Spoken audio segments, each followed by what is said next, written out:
I'll show you the sweetest delight in the garden as a surprise for Adam. Really? Come. All right. Here. But this is the one tree in the garden we cannot touch. This is the forbidden fruit. Did God really say you must not eat from any tree in the garden? Surely not. We may eat the fruit of any tree in the garden, except for the tree in the middle of the garden. God has forbidden us to either touch or eat the fruit of that tree, for if we do, we shall die. You believe that nonsense? Of course you will not die. God knows that as soon as you eat it, your eyes will be opened, and you and Adam will be like gods yourselves. One day we'll reach the level of the avatars that we have read about in history, the Buddhas, Jesus, infinite ones, God. You ancient serpent, you cast your spell upon this planet with your graven images and your wishes to be worshipped. Witches and warlocks flock like Harry Potter fans, waiting for your new age plan to spread across the land. You got the masses dumped down where you want them, convinced that you don't exist, and now you got them atheists. Some even think they're evolving to a godlike level above and beyond human. These Luciferian lies feed on ego and pride. They come disguised as an angel of light, like the original sin and the first deception. The tree in the garden, don't you see the connection? It's the same old lie that he used back then at the beginning of time, at the fall of man. Have we forgotten the truth within the book of Genesis? Ignorant of the nature of sin, so we dismiss written words of God as an irrelevant myth, but then embrace all these new age thoughts of nonsense. It's not good or bad. There's no God waiting to punish you because you did one or the other. There is no God in doing. Everyone is God. Welcome to the kingdom of heaven, without judgment, without hate, without testing, without anything. I call my practices and pagan worshiping as act exists. See through the smoke and the mirrors and the mist. From Atlantis to the American fanatical myths, to the UFO connection with the German SS. Secret society leaders from the east and the west, Illuminati and Masonics, man, it all connects. Satanic worship to the depths we don't want to admit. It's a globalized illusion that we gotta correct. Check the symbols and signs like the all-seeing eye. Read the Bible facts to understand the great design. See the writing on the wall, we're living in end times. And even the elect have now bought into the lie. Real Satanists are dressed up in this suits and ties, eating the fruit like these fools who think they are divine. They aren't evolved, they're just blinded by ego and pride, living a lie that disguised like Jekyll and Hyde. Can you deny that these times were all prophesied? Read Matthew 24:24, you decide. There's no such thing as good or bad. Judging takes time and supervision. There are things that I do that I know that involve me. There are other things that do not involve me. But it's not good or bad. There's no God waiting to punish you because you did one or the other. There is no God in doing. Everyone is God. Everyone is God. Everyone is God.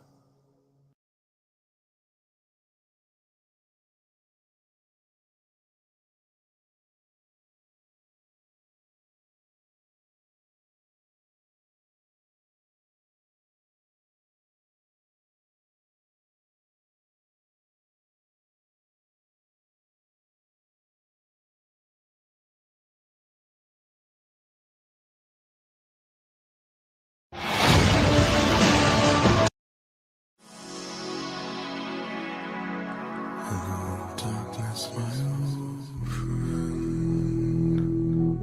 I've come to talk with you again, because a vision softly creeping left its seeds while I was sleeping, and the vision that was planted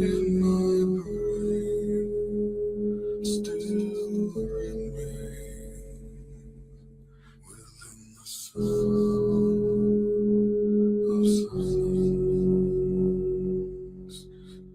restless dreams I walked alone, narrow streets of cobblestone, neath the halo of a street lamp, I turned my collar to the cold and damp. When my eyes were stabbed by the flash of a neon light that split the night and touched the sound of silence, and in the naked light I saw 10,000 people, maybe more. People talking without speaking. People hearing without listening. People writing songs and voices never shared. And no one dared disturb the sound of silence. Fool said I, you do not know. Silence like a cancer grows. Hear my words that I might teach you. Take my arms that I might reach you. But my words, like silent raindrops, fell and echoed in the wells of silence. And the people bowed and prayed to the neon god they made. And the sign flashed out its warning, and the words that it was forming. And the sign said the words of the prophets are written on the subway walls, in tenement halls, and whispered in the sound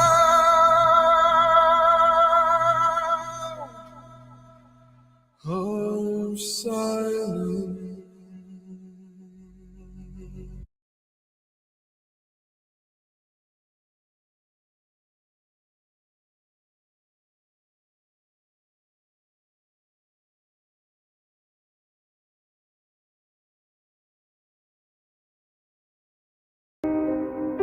The church in America is going to suffer so terribly. And we laugh now, but they will come after us, and they will come after our children. They will close the net around us while we are playing soccer mom and soccer dad, while we are arguing over so many little things and mesmerized by so many trinkets. The net even now is closing around you and your children and your grandchildren, and it does not cause you to fear. You will be isolated from society, as has already happened. Anyone who tries to run for office who actually believes the Bible will be considered a lunatic until finally we are silenced. We will be called things that we're not and persecuted not for being followers of Christ, but for being radical fundamentalists who do not know the true way of Christ, which of course is love and tolerance. You'll go down as the greatest bigots and haters of mankind in history. They've already come after your children, and for most of you, they got them. They got them through the public schools and indoctrination and the university and indoctrination, and then you wonder why your children come out not serving the Lord. It's because you fed them right into the devil's mouth. So little by little, the net is closing around, and then it's not little by little. Look how fast things are going downhill just in a matter of weeks. But at the same time, know this: persecution is always meant for evil, but God always means it for good. And is it not better to suffer in this life, to have an extra weight of glory in heaven. You must settle this in your mind. This is the one thing I want to say over and over. Down through history, you have a wrong idea of martyrdom and persecution. You think that these men were persecuted and martyred for their sincere faith in Jesus Christ. That was the real reason, but no one heard that publicly. They were martyred, and they were persecuted as enemies of the state, as bigots, as narrow-minded, stupid people who had fallen for a ruse and can contribute nothing to society. Your suffering will not be noble. So your mind must be filled with the Word of God when all people persecute you and turn on you. This is no game. You want revival and awakening, but know this. For the most part, great awakenings have come only preceding great national catastrophes or the persecution of the church. I believe God is bringing a great awakening, but I believe that He is raising up young who are strong in trust in the providence of God to be able to wade through the hell that's going to break loose on us. And it will be on us before we even recognize it. Unless in God's providence, He is not done. He is not done.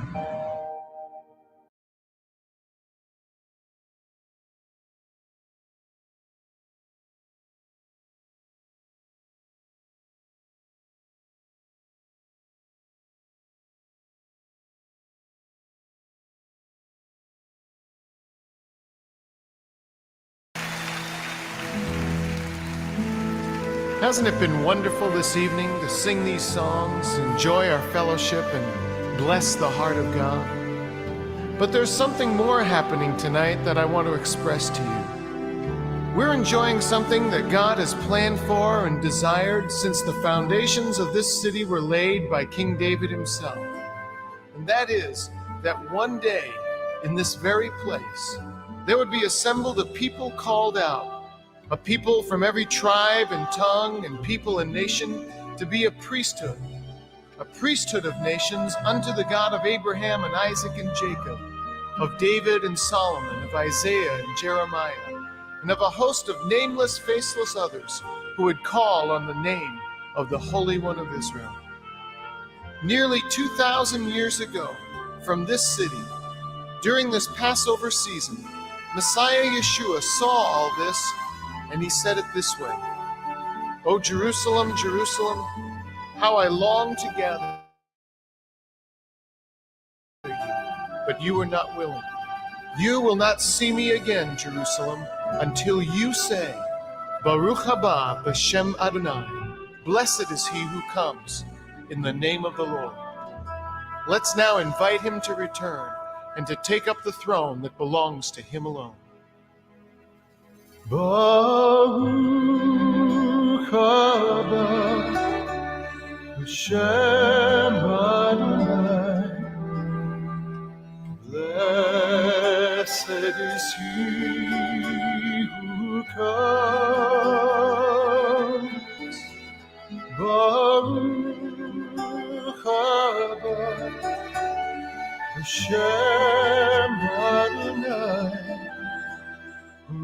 comes in the name of the Lord.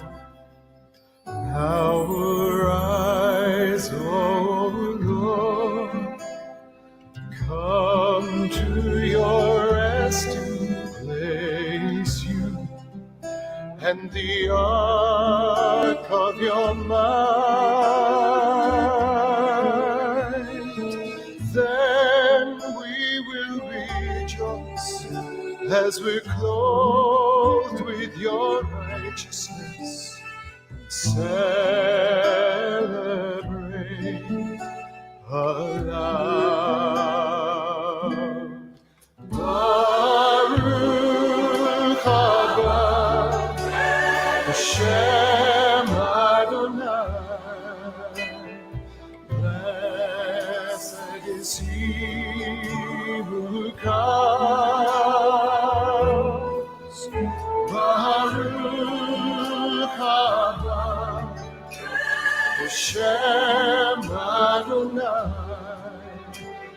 who comes in the name of the Lord.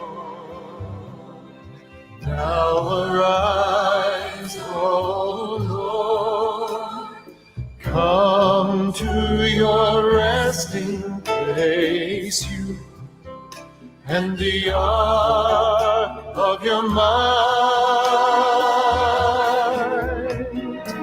Then we will rejoice as we're clothed with your righteousness and celebrate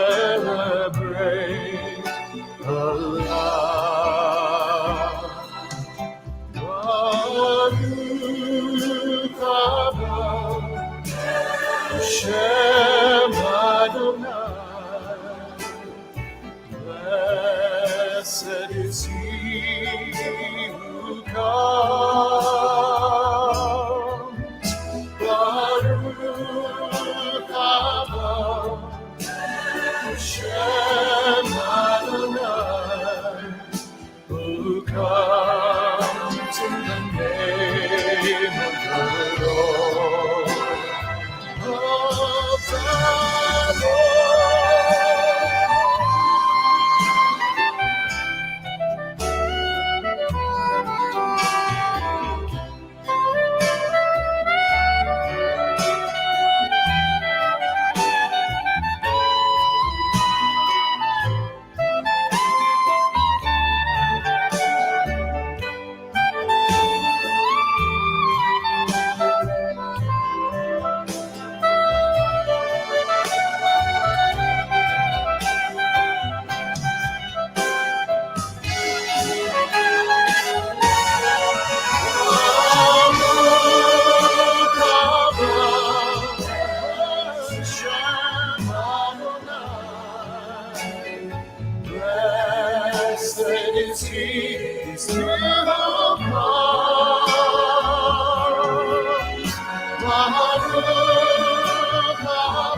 All right.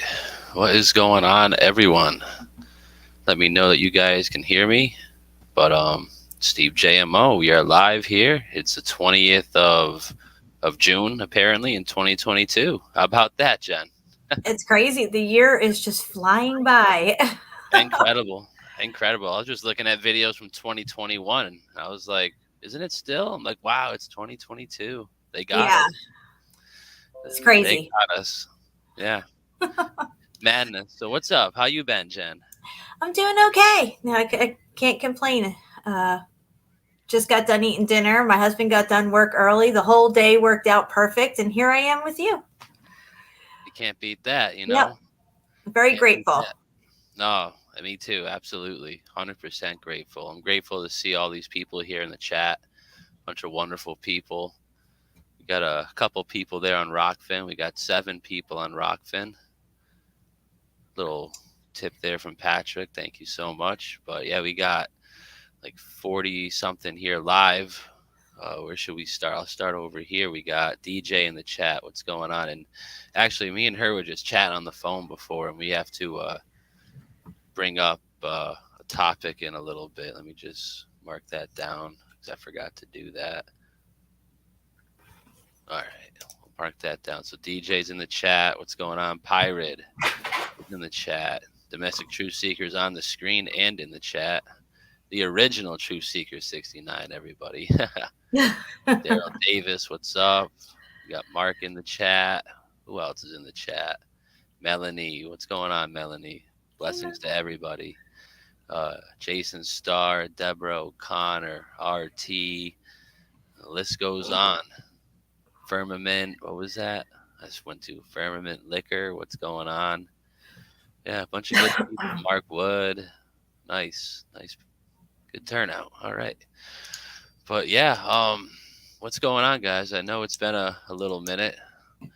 I got a lot of stuff to really get into, but before we get into any of that, I think Ceiling Fan Man, he's gonna be joining us just shortly, and I did send a link out to Shapu. I didn't really send him much detail, so Shapu, if you're seeing this, check your inbox and hop in, buddy. Yeah. Got a couple of his things I want to show too later on after I get through all the stuff I got on the reserve end. Because then I got some new stuff I want to get into.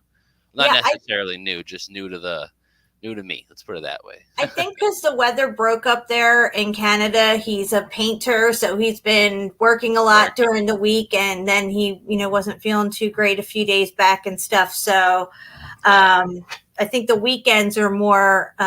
There's more availability for him on the weekends, and then there was in the wintertime during the week. So, yeah, no problem. Yeah, no that's problem on that end. Yeah. I miss him though. I miss him. Yeah.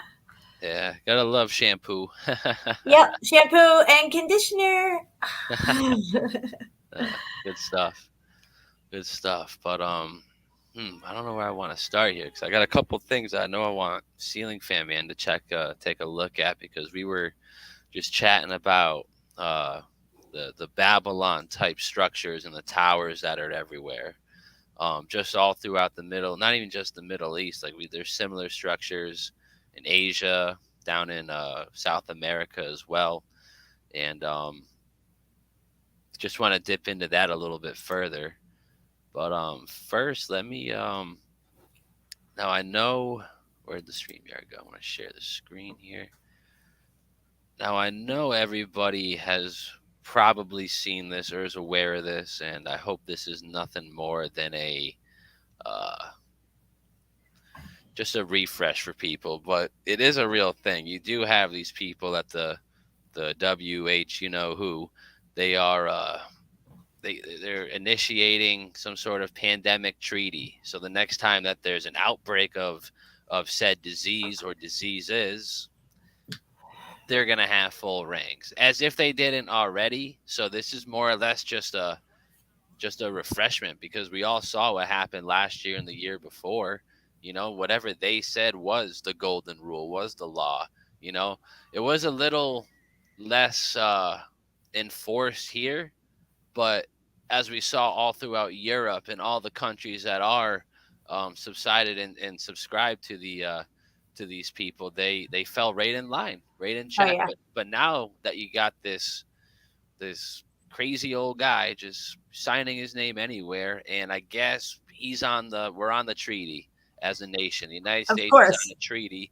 And it's just, they work hand in hand with the UN. And we always said it wouldn't be our own troops that come in, It wouldn't be, it would be blue hats. And this is Oh just yeah. another way to sneak them back in. And I mean, we don't have to remind everybody about the amount of UN just equipment and personnel that they moved into the country over the last 15, 20 years, even like more or less 20, 25 years, ever since that September event Yeah. a decade or two ago. But ever since then, they've just been flooding the country with UN this, UN that. They got Canada. Look at Canada. Canada's done. Yeah, see, I think part of the thing is that people, they lose sight. They have a short attention span. So things that we were talking about 5-6 years ago about all these UN troops moving in and different, locations, seeing these type of vehicles being parked in locations and stored in different locations. These people are in it for the long game. They think well past the next 5 to 10 years. And this is where they get us. People forget about that stuff. Oh, look, nothing ever happened, because people have a short attention span and they expect things to happen within a certain amount of time. And if it doesn't, they're just, this oversaturation of different, news, propaganda and stuff to take our attention away from something that was important to us. And then it comes back again, like 5-6 years down the road. Oh, look, UN troops are moving them around again. And then it kind of dies off again and stuff. But they've been preparing behind the scenes for something major for the last 25, 35 years. And, I think we're starting to reach that point of what they've been preparing for. Even DJ and I were talking as well about these preppers and the prepper channels going crazy with prepping lately and all this stuff. I think the most important thing that you should be prepping right now is your soul. Okay. Yeah. All the amount of food and water ain't going to save your ass. Okay. You need to prepare your soul for what's coming. Mm-hmm. Yeah. We were having a chat about that earlier, and it's very important that people understand that, because I mean, you could, let's say you are well off, you have extra cash, you got, maybe some different settlements of land that you could go to if said event does happen, when it happens, if it happens, whatever. How long are you really going to be sustainable for? And I was listening to a guy the other day, and he is well off, and he does have extra cars and extra lands and extra houses and fooding there. But even he was like, how long would this even last out for? It's all about getting your mental in check, getting your heart in check, and like you said, getting your soul in check. And the only way to do that is through that fabled book, the Bible, that people like to use that as roll-up paper. It's Yeah, it's we were absolutely talking ridiculous. about this. Ceiling Fan and I were talking about this the other night. I really should save this for when he's here. But a lot of people bash the Bible and stuff, right? But you don't hear them bashing the Quran or bashing Buddha or anything. It's like it's the Bible is bullshit. Well, a lot of people, they subscribe to Eastern Buddhism because everyone thinks they're, I'm gonna level up next life. I'm gonna come back a better person. No, you're not. I don't think so. I don't think we're come back here. If we do, it's for the short season. But I have high suspicions that we're already there. So why would we risk that? Yeah, I think this time around we're getting out of here, and God's going to sort it all out. If you're either going or you're going somewhere else, and it might be a little hot where you're going. I don't know. You can't be on the fence for this. Last time around, you could be. You'd end up right where we are now, probably doing what we're doing right now. But anyone who's on the fence or lukewarm, he's not going to have any part of that. And I've been doing my best to get everything in check. And I know what side I'm on. I know what side I want to be on, and I'm going to do anything and everything in my power to stay on this side.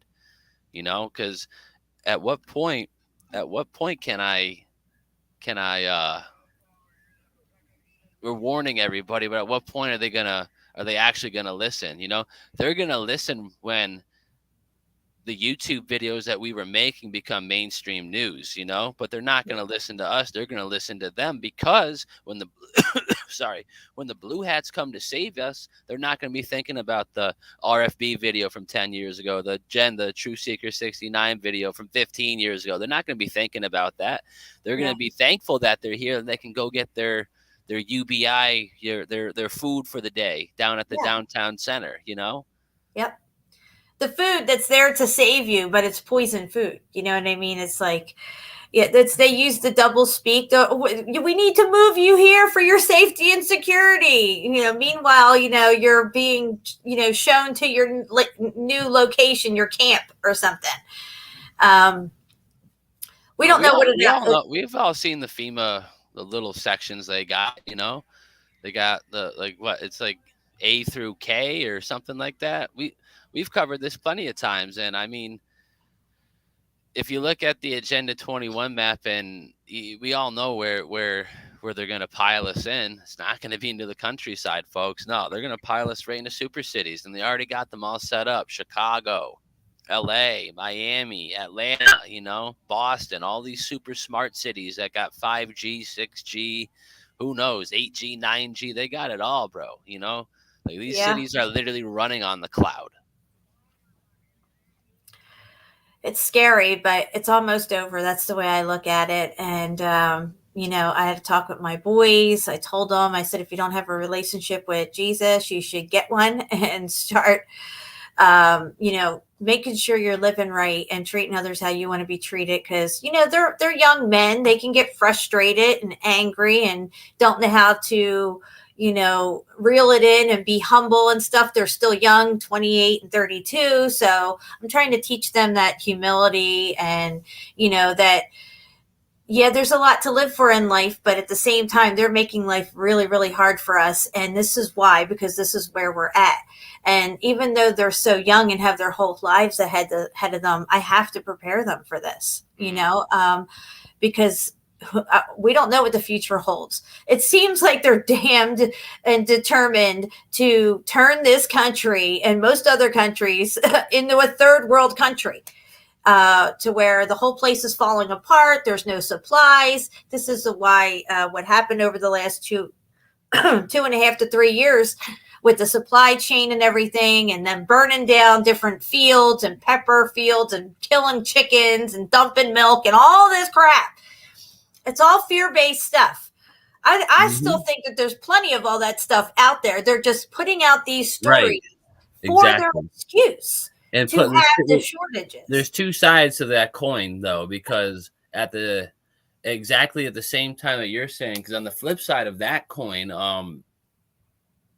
they were burning down farms and throwing away, you know, hundreds of millions of tons of onions and potatoes 2 years ago, you know?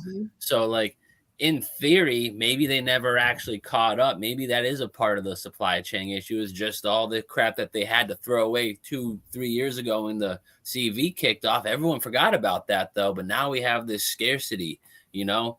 But like you said, I don't think there really is a big scarcity. They're just highlighting certain events that are going to make you think that there's less. And just because there is less at the supermarkets doesn't actually, in fact, means they're less. That just means that there are people who are buying from the distributor before they get to retail, and retail is only left with half of what they're used to, you know. And most what are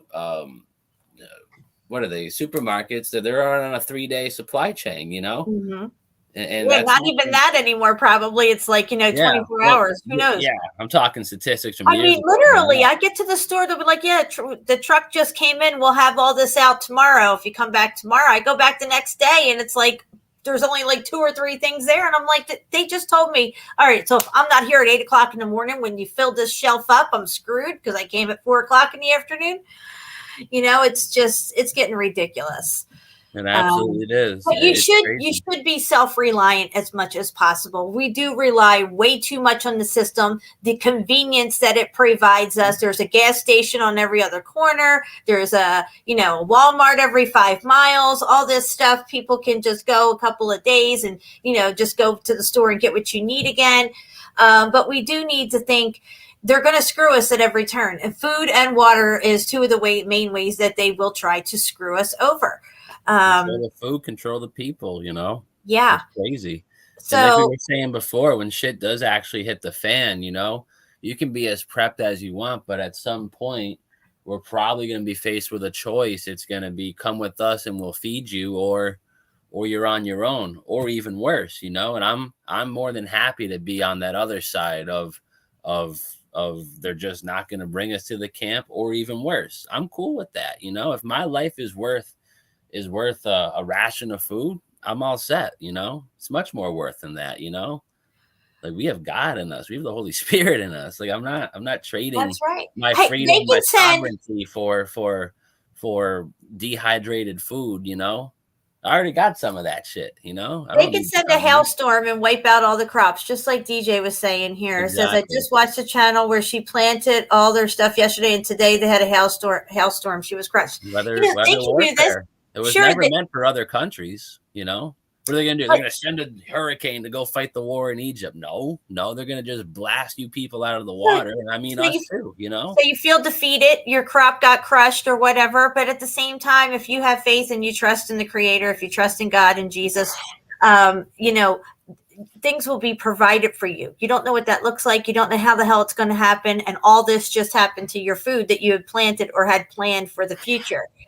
You need to just let it go and just be grateful that you already have everything that you need, and you're grateful and thankful for all the blessings that are already on their way, and know that they're on their way, and not get stuck in dwelling Don't over forget how you about the just got ones you've fucked been over given by the already. elite because they fucking blew out your crop and stuff. You know what I mean? We have to go back to faith and staying strong in your faith and knowing, because once I did that, once I let go of all the fear and all the worrying and crying on how things were going to get done, how I was going to pay my rent, all this stuff. And this is years and years ago. And I just stopped and just let it go and gave it over to God, and I just knew everything's going to be fine. I don't know what that looks like. I don't know how it's going to happen, but I know that it will be fine. And every time, without fail, including the other day at the store, I had a conversation with Ceiling Fan Man. I called him right after it happened. Everything always works out perfectly. I guess I'll tell you guys the story if you have a minute. I'll just tell this story real quick. So the other day, my girlfriend calls me. She's having issues with her Social Security debit card. Apparently, the company that Social Security hired for these debit cards is actually taking money out of their Social Security checks. So if you have an $800 security check, Social Security, you may only have $600 because they took out $200. And they're doing this to all these debit cards. This is a fraudulent company. I don't even know why Social Security would hire these people to be their debit card holder thing. But apparently, you know, this is a shady company that's fucking people over. That's just the way it is. It's happening across the board. So I had a whole shit ton of change. We save up change all year round. And, you know, we just, you know, if we really need it, we go cash it in if we're desperate or whatever. So we haven't been needing it. It's been piling up. And my husband's just like, bag up all those coins and just give them to her. And that's what I did. I said, look, this is a donation. I don't want it back. Just take it. Cash it in at the Coinstar, whatever you got to do. Get gas, get your dog food, and hopefully that holds you over. Turned out to be like $85 or something. Well, yesterday we were at Walmart, and my husband left his wallet in the car. He had $189 cash on him, and we went in to get some stuff, and for, you know, to hold us over through the week, which like we do every Sunday. And it turned out, because, you know, the prices are getting so high, the normal things that we buy, even if we throw an extra something on there or whatever, it's always over $200. It's never, you know, the prices have gone up so much. So it's never really like under $200. So anyway, the point is we were trying to watch what we were doing, but it was like $227 or something like that, the total. And we only had $189. We're like, holy crap. And I'm like, here, just put this back. Yeah, I don't need this right now. We just put this back. Well, this guy behind us who had a mask on, which that humbled me right there, because I'm always talking about these mask tards and stuff like that. I think that was the God's little message to me, to be like a little bit more humble with that. He turned, and he was Indian from not regular Indian here, but India. Okay, so he's this little Indian guy with this mask on, you know, just minding his business. And all of a sudden I hear, what you need? And I'm like, oh, no, sir, don't worry about it. We're just going to put a few things back in. It's all good. Thank you. And he's like, no, it's okay. Like, and he wasn't trying to get us out of his way because he didn't want to wait for us to put shit back or whatever. You know how embarrassing that could be. But anyway, it wasn't even like that kind of attitude. It was just like, no, here, it's okay. What do you need? He pulls out $100 bill. And I'm looking at my husband. I'm like telling him, look, just run out to the car. Like, but then something came over me and it was like, you know what? You need to accept this. It's okay to accept it. Just accept it. And I accepted it. And he paid the rest of my bill off, right? We gave him his change back from his 100. He was super nice. He shook my hand. And, you know, I just told him, I said, I'm going to pay this forward, you know, to the next person. And he's like, yes, give it to charity, pay it forward. And it was just really awesome the way it all worked out. And my husband said to me immediately, he's like, maybe this happened because of what we did with Brenda the other day with the change. And I'm like, yeah, I feel like that's what it was. It was coming back around to us. And it felt good to accept it as well. It wasn't like, I felt like, oh my God, I'm ashamed. I'm embarrassed. Please don't do this. You know, this is just, you know, humiliating or something. No, it was actually a really humbling and awesome experience. And I feel like it should be that way. You know what I mean? Like, without the money involved, though, I think we should all just be helping and giving to each other and living in abundance, you know, but they have this mechanism called money put in the middle of it all, you know, and it seems like it wasn't that big of a deal, but it was actually quite powerful what happened yesterday. And it was really amazing. And as soon as I got outside, I'm like, I got to call CFM and tell him what just happened. So I shared that story with him. That's wonderful. And I just want to comment on that. Like, a lot of people have a very hard time with you know, someone's got their hand out to help you. A lot of people just bat it away, you know, out of pride or ignorance or just not knowing that it's actually a helping hand. And for you to take the helping hand is huge, you know, because like we're all not perfect, you know, we're all not millionaires, you know, like every little bit counts and helps. And even if it was something completely different, you know, just taking the hand that helps you, you know, it humbles yourself, like you said, in that situation, which is crazy. Like the mask guy, like, you know, not being a complete, you know, snowball is already awesome. And then you actually taking the help and having a good feel, like vibe moment, you know, that's even more important to take away from it, you know, at the end of the day. Because, you know, usually I'm the one who, and I'm not bragging or anything, but I'm just explaining myself. I'm usually the one who's giving something to somebody. And to have it come back to me like that and embrace it, it was a good feeling for him, I could tell. And it really felt good to me. And it was like, you know, there's no shame, there's no humiliation, there's no, you know, I'm embarrassed to do this or whatever. I mean, even the lady behind the register was getting in on it. It was just like this little trifecta of love going on in the Walmart checkout line there. It was really cool. Yeah. No, it's good stuff. That's a great story. A lot of people are loving that here in the chat, you know. You love to see that. But yeah, you got to just take the hand when it comes out for you, you know, when it's there, and when you really need it, you never really know when you really need it, you know. And that's normally when a lot of people don't take the hand, is when they need it the most. I don't know why that is, but it's just something I've always come to notice. And it just baffles me. Like, I guess I used to be the same way, but I mean, if anyone ever has any like helpful thoughts, tips, or just anything, you know, like I'm more than grateful to take it. And like you said, normally I'm on the flip side of the coin, you know, giving the advice, you know, stopping and doing this for this person and that person. And it's nice to have it come back around, you know, with the good vibes, you know. Yeah, it's great stuff. Absolutely. When's CFM coming on? I don't know. He texted me, said he's gonna be here soon. That was a little while ago. Cool. Sooner than asterisk. Oh dear. I know. I got a bunch of stuff I got up for him here, but here, let me go and open up my Facebook here, because I got a bunch of old tabs that I want to show him and you.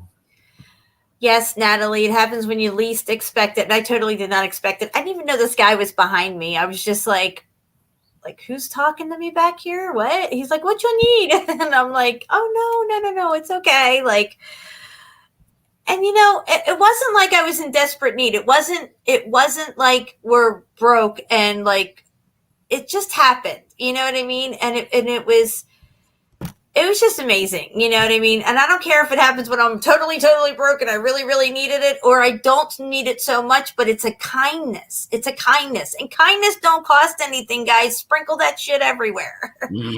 Doesn't cost a dime. Doesn't cost a dime. But here, let me check this out. I'm sure you've probably seen this before. This is in Ireland. This is Dunlow Castle here. Wow. What's left of it. What's left of it, right? Right. That's what I'm saying. And I just think it's really interesting how it just cooks into the side of this plateau that overlooks the Atlantic Ocean. You know, it's pretty significant drop down here. You know, it's nothing. And just, you know, it really should make you think, because you got these stones, this mountain. Like, does it seem plausible that these guys were hanging off by wires, mining this rock to make this little castle here? No, not really. Doesn't make sense at all. You know, you could even say maybe they mined over here, maybe they mined over there. I don't think so. And it's just shouting top of the structure, you know, like this was the tippity top.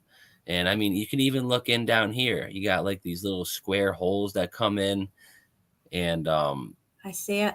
Everything that you showed me, just the drip effect, you know, you could just see how it just solidified and just turned hard, because this was just falling right off the cliff. Absolutely. You know, all this here is probably moving this way, I would assume. assume. And that's the Atlantic on the other side there? No, this is just a pond or a lake up here. The Atlantic is actually down at the bottom of this cliff. Oh, wow. Yeah. Isn't that incredible? That is incredible. Absolute madness there. But I think I saw in the chat Ceiling Fan said he was going to join us in a second. But have you seen any of these photos lately? I've seen a bunch of crazy photos in the sky. This here is captured in West Virginia. And I'm going to stop sharing the screen after I share these photos. And I got to find another set that I saw from New Zealand or Australia. I can't quite remember, but it's the same thing in the sky. And it's just looking crazy, you know. It looks like a portal. That's what I'm saying, right? It looks crazy as hell. Like, what the heck is that? And what's going on in our skies? Does this have to do with Starlink or something? That I'm not sure. That I can't really say. Oh, there it is. So this bright star that's near it, is it always near it, this bright star? Does it usually go with this circle thing, or is it just something separate? People are just starting to notice this over the last couple days. So this bright thing seems to always be near this hole. It seems like it's projecting it, you know, like remember that thing we used to see go across the sky and then it would balloon out? Yes. Remember the dark thing? Yeah. That's the space, the quote SpaceX. SpaceX, yeah. Yeah. Space sex. Yeah, absolutely crazy. But I'm going to see if I can find a couple of those photos. Maybe I sent them to someone. Let me just look real quick. Because there's just been crazy things going on in the sky. Let me see here. No, I don't think I've sent them. That's okay. Just want to see if I can find these real quick. Because, I mean, like once you see like a clearer picture of this, that camera quality wasn't quite good. Looks like it was taken off a cell phone. Someone actually got video or photos of this sky phenomena, whatever you want to call it, with a really good camera. And it's just going to take me a second to find it. I thought I shared it, but I don't really think I did, actually. I'm just going to scroll just for another minute here. But yeah, I just want to thank all you guys in the chat for coming. You know, last I checked, there was a good handful. I think there's 80 between both channels, and there's like 10 or 15 of you guys rocking it on Rockfin. So, you know, I Dude, appreciate all I you don't know guys. what to do with that Rockfin thing. First off, I haven't posted anything over there in like 3-4 months, right? Yeah. The last time I showed you, I had like $247 in there. Now I'm up to $400. So crypto's going down, my shit's going up, and I can't even touch it. I don't even know. But yeah, you still haven't figured out how to cash it out. no, I'm just letting it sit there for now. I figured out how to cash it out, but you gotta first buy like 50 or $100 of Ethereum just to cash your own stuff out. But yes, check this out. Okay, so apparently they're calling this SpaceX fuel. So yeah, okay, so yeah, what's her name? Marika just said that too. So it's the SpaceX event. Where's the better picture? Yeah, so someone caught that with a better camera. That's what it looks like on a decent camera. Now you remember that thing when Obama was in Norway and then had the Norway spiral? Yeah, I was gonna say, I swear I've seen this before, but I haven't seen this in years. Yep. You know, it's popping up everywhere. I'm not quite sure where these are. I could probably exit out and check, but just wow, you know. Oh, it looks like Absolutely there's a face incredible. in there. Oh, I see two eyeballs and a mouth. I don't know what's going on. It kind of looks like that star. Do you remember that picture of that star I took? And there was a face in it? Yeah, you know what I've been trying to find? You remember that post I had where it had like 7 or 8 different stars and there was different faces and all the stars? I can't find that anywhere. I think it got taken down. So what is I'm going to see if I can find it. New Zealand. Yeah, look at that. Over New Zealand. That's what they're saying. SpaceX. I don't know. It looks to me like a portal opening up or something. That's what I'm thinking. Imagine that. Imagine that. Absolute madness. Really crazy. Dude, crazy, right? Like I don't know. I see that in the night sky. I'm cautious. Let's put it that way. I'm gonna start praying if I see that. Yeah, right. That's all you can do is pray. I want to see if there's any more decent images of this. Because it was just a couple days ago. And I think somewhere in one of your groups or Shapu's group, someone posted what looked like an iceberg, but it surely wasn't an iceberg. It was like a bunch of stone or something that was covered in ice. It was looking crazy. I'm gonna see if I can find that after this, but I'm gonna just scroll for just one more second here. Not really seeing it. Nah, yeah, we're back like 3 days now. I'm not seeing it there, so I'm just gonna close that out and bring it back over here. But yeah. Hey, what is that? I don't know. I don't know what it really is. Could be a portal. Could be man, it could be so many things. Like, because there was a star in the sky that was looking like that a couple of years ago, but it was a star. It wasn't anything that they claimed it was. It was just a regular old star. And is it wormwood? I don't know. I don't know if we're quite there yet, but I mean, even if we're on the back part, you know, I still feel that there's seals and trumpets that are going to have to go off, you know. I think those are, I mean, the details of the short season are left out for good reason, you know. And I mean, it's really hard to even find those in extra biblical texts that we're even allowed to have. So unless someone's got the keys to the Vatican archive, you know, we're kind of just spitballing here. But the thing is, so we're all of you, you know. I don't know what's going to happen or when it's going to happen. I just know what the outcome's going to be, you know. And that's not even, people like, oh, that's an ignorant thing to say, blah, blah, blah. No one knows. Well, you know, if you do read the scriptures and you do have faith and you do see everything that's happening and you're taking it for what it is, you know, it's not hard to see the two sides, you know. And right now, the bad team, the bad guys, they're having their way right now, you know. They're up, you know. The third quarter is about to end. They're up by 15, you know. Things aren't looking too good. But that's how God rolls, you know. always the underdog. You know, Jesus wasn't looking too hot carrying the cross. He comes back good to go. Comes back good to go. Saves all your sins. Saves my sins. Saves everything. Saves the world.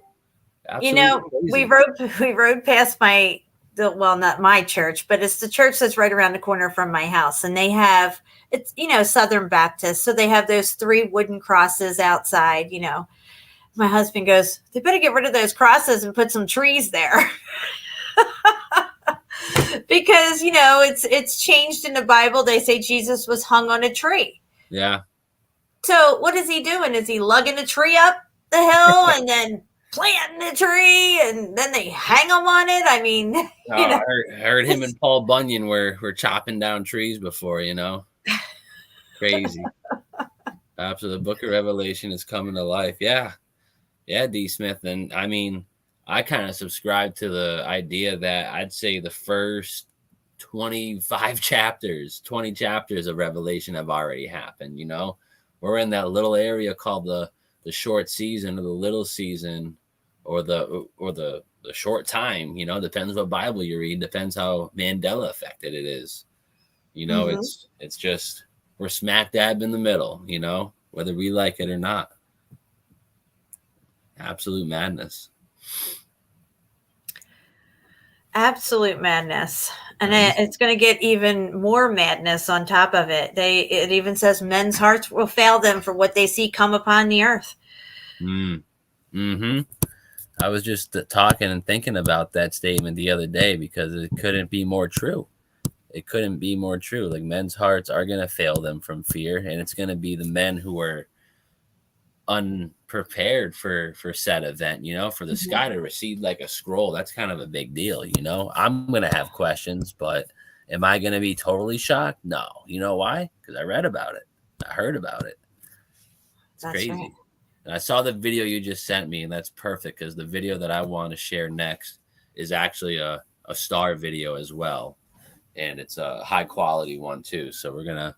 But I can't find that picture like you were saying. I totally remember that one had a face in it. You could see the face. It was like had a helmet on or something. Yeah, bro. Yeah. That's what I'm saying. Like, the funny thing is about that certain like post that I have, if you look very hard and have a good detailed eye, you can look at some of these stars and then just picture in your head like villains from Marvel movies or TV shows or anything like that, and it really makes you wonder. It's like, like, where did they get the motivation for this guy's design? Because I'm sure it's not a coincidence that they're almost identical.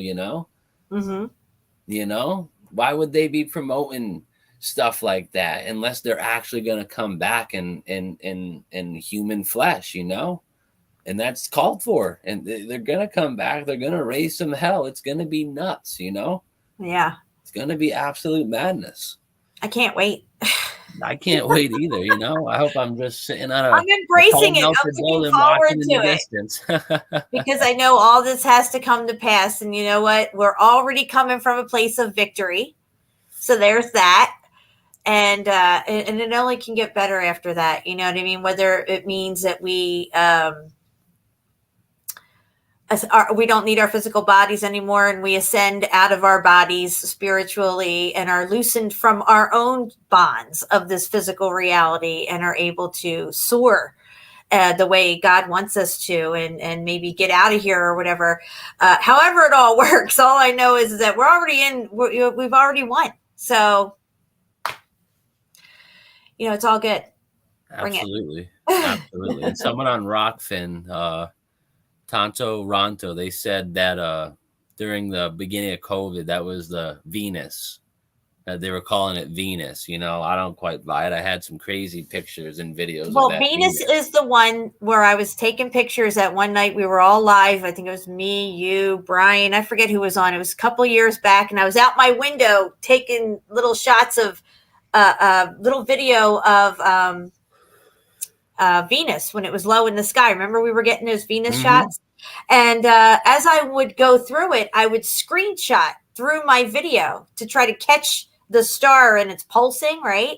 And that's when I found that face, and it looked like it was looking down at us. It was so creepy. Like, holy shit, Steve, is this a face? Am I just seeing something here? What's going on? You know what's crazy too? One time I was on top of a pretty decent hill looking over just the whole the flat of Western Mass and the city and all that. And me and my friend, she just got a brand new phone, you know, and it had a pretty good camera. And she's recording a star, right? And she's looking at it, and she's like, "Is that a face?" And we watched it again after, and like it's a clear face. And then like she got emotional, I got emotional, and then like we're driving down the hill, and it was the most eeriest feeling. Like all of our hair stood up, and we both like literally got like punched in the side of like our body. Like it was whatever entity was belonging to that star, like telling us, "Don't be looking at me, bro," you know. Yeah. That's the vibe I got, you know. Like, you know, when these evil entities get seen, they don't like it at all. They don't like it at all. As a matter of fact, I just listened to a dog man story the other day, and this guy saw a dog man. Well, it was a dog woman. It had breasts, but that's besides the point. The point is that when he was panning over with his binoculars and then he saw that thing, it was already looking at him, and it was not happy that he saw it. So it gives me the chills. Yeah, and it did some muffed up shit to his place that night because it was seen, and it's revengeful. They don't like to be seen. They like to be hidden so they can, you know, torment you and stuff. You never know where it's coming from and stuff. And it did some really muffed up stuff later on that night with the chickens that, you know, it was a clear message that this thing was not happy that it had seen him, you know. But anyway. No, I feel they it. work. And I just want to comment on that last thing I had on the screen there by D. Smith. Yeah, like I think that every star we see in the sky, maybe not every one of them, but I think a lot of them are fallen already. Because I mean, the Revelations in the latter days, it talks about how every single star is gonna fall to earth, you know. And I mean, like. And that's before Jesus and the angels come back. So maybe all the stars we are seeing are just like that, you know? Who knows? Yeah. Who knows? I don't know what wormwood is. Wormwood could be, you know, they talk about Rahu and Ketu. Those types of invisible things that are up there that we can't see, like during the eclipses and stuff like that.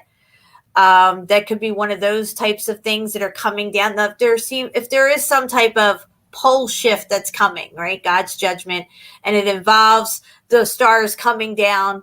Say Polaris comes down, and it brings our sun and moon down even closer to our plane.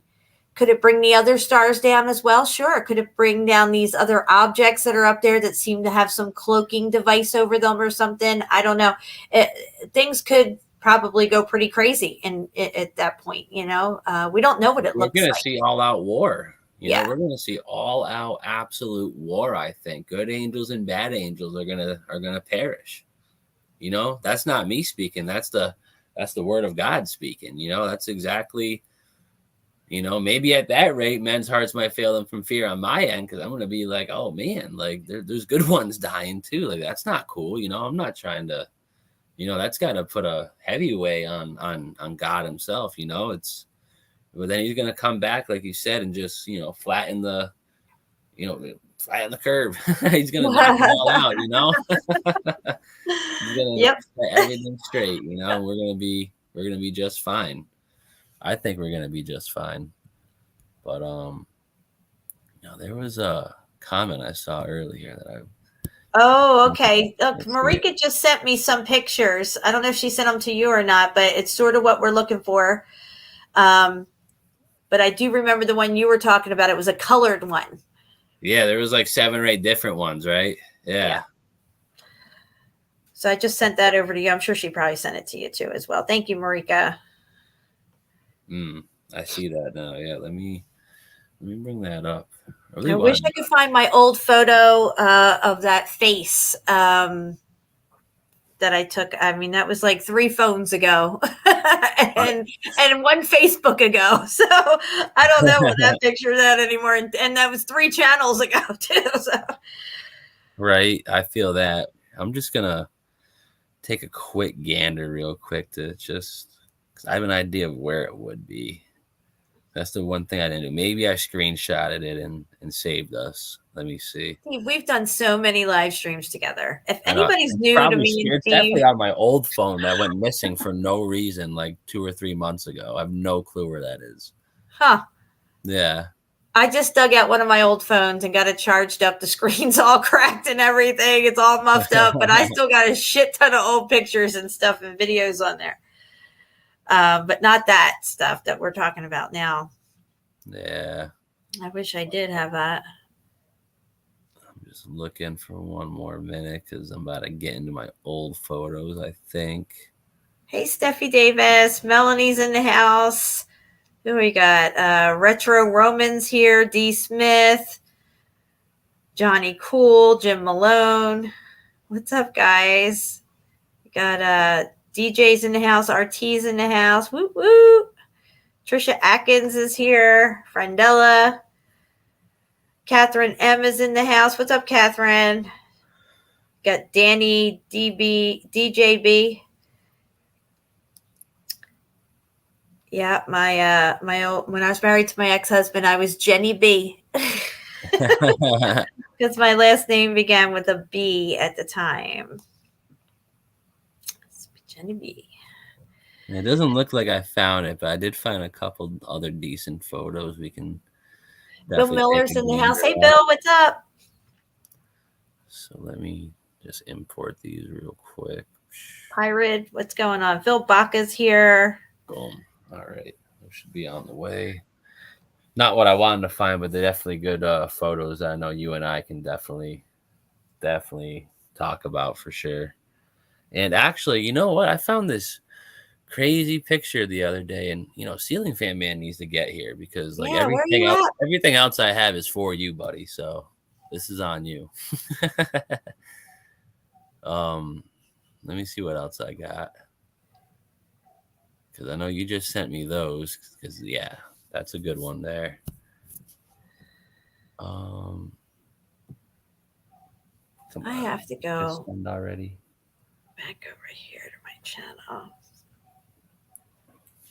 And I don't know about you guys, but the phone services has just been unreal if you're not a 5G-er, Unreal. Yeah, it's ridiculous. Unreal. It's like I'm calling from under fucking water. Sorry, but it's just crazy. You're going to have less of everything you had before. Everything is winding down. All the pieces of the and we're going back in the box. It's over. It's all over. It's just the sooner we realize it, the better off we'll be, and we can get better spiritually prepared for what's coming and let go of this physical reality that's just all muffed up and corrupted. It's not the way God intended it to be here. That's for sure. No, definitely not. Did you see John Levy did a melted brick study on his channel? No, I didn't. I saw he uploaded something earlier today. I watched that, but I didn't see that. Yeah, I mirrored his melted brick study. He did a whole thing, a comprehensive study on the fact that bricks can melt and different ways that they can melt, and got all into that stuff and everything, which is pretty cool. Well, good for that. Yeah, he's always got some outstanding work. He does great research in these topics, Mm-hmm. I mean, if it wasn't for him, Star Forts might not really know what those are. He's done a standout job, an unbelievable job. And just for the record, I was never taught about Star Forts in school, ever. Exactly. Ever. Exactly my point. Exactly my point. I was pretty good in history, his story class, science class, biology, chemistry. I went to chemistry 1 and 2. I wanted to be a marine biologist. I was really good in biology. I sucked at algebra though, so chemistry was kind of hard for me, but I still enjoyed it. I just sucked at algebra. But yeah, never learned about Star Forts. So you know what that spiral in the sky does kind of remind me of, Jen? Oh, yes. Yes. The good old days. I remember this stuff. Right? And I mean, like, It's funny how we were looking at that then, and we didn't even know a lick about what a melted building was or a mud flood, honestly. Because we were Right looking now, at this, what, like 2018, 2019, and then we started actually dipping in, and now it all makes sense. Now I know why there's a cathedral on top of this. okay, yeah. So go just under the portal swirly looking thing is that umbrella looking thing coming down. That is symbolizing that is a portal. Exactly. And there's a huge building under there. Cathedral. And look what it's on top of. Yep, On the top of Tower of what Babel looking thing. Exactly. I got a better photo of it. Where is it? Nope. No. Where is it? Don't do this to me right now. No. Yes. Oh yeah, this thing here. This thing, Did yeah. you find one of these in Mexico? You said you found one in Mexico too, right? Yeah. Oh, that was a couple weeks ago. I have to scroll back on my page to find that. But yeah, definitely found one of those in Mexico. But I mean, just the resemblance alone is unreal, Mm-hmm. Unreal. And I mean, look who's showcasing the big doorway, not the good guy, not the good guy. I think the most craziest thing about all these photos, you have the trumpets are somehow connected to these craft, that they call alien crafts. I think is much more than that. You should just call them demon crafts. Right? Honestly, that's what they're run by. They're probably run quantumly. I wouldn't doubt it. Yeah, they're run on demon juice. But I just think this right here definitely resembles what people are seeing in the sky, And I mean, I don't know. I forget when this guy did his work, but I mean, it's all coming to fruition. It's all coming to fruition, and then some. Yeah, and then some. But yeah, I wish what was that guy's name that did this work? Do you remember? Oh, it's Daniel Martinez. Okay, I do have that Daniel all marked Martinez over somewhere else. Yeah, we can. Yeah, we have a whole collection, remember, of his artwork, and we were trying to decipher it and break it down and stuff, and we were doing the 9 circles of hell, and yeah, oh, yeah, those I were the still got days. a bookmark right here, I think. Let me see. Should be somewhere towards the bottom, blah blah blah. Maybe that's not it, but yeah, I got it somewhere. Yeah, right there. Daniel Martin Diaz, right? Bang. Yeah. Bang. Yep. Yeah, his artwork really helped us through that 9 circles of hell and stuff. Let me view these. Oh no, that's not what I wanted. And then we were watching that As Above, So Below movie. Oh, that was so creepy. Right. Right. And it all just played out, and like kind of look where we are, people, it's rather incredible. Here, I know I'm not sharing the screen. I just want to see if I can. Okay. I think I got that. But, I'm going to take this link here for anyone who wants to look at some of these photos a little more. I'm going to take this. I'm going to throw it in the chat here on YouTube. Should be on both the channels. I'll throw it in the Rockfin chat. Still got 10 people there. Definitely check that out, guys. But yeah, this is just some incredible, crazy artwork that, I mean, if you look at any of them, you'll see a very interesting message, Like here we are in the middle. Like, yep. Just like there tug we of war. Exactly. A tug of war between who? The dragon, this looking fella, and the angels above. I don't know how to get out of here. Oh, so this is just a zoom in. That's actually cool. I like that is pretty cool. I like that. Huh. Like, what is these? Wow. Yeah, that looks nice. And they got the old infinity symbol right in there with an eye underneath it. Okay. Seems to make sense. Incredible artwork. Absolutely. I thought there was like an easier way to view these. I could be mistaken. But he's just got some crazy stuff, guys. Like,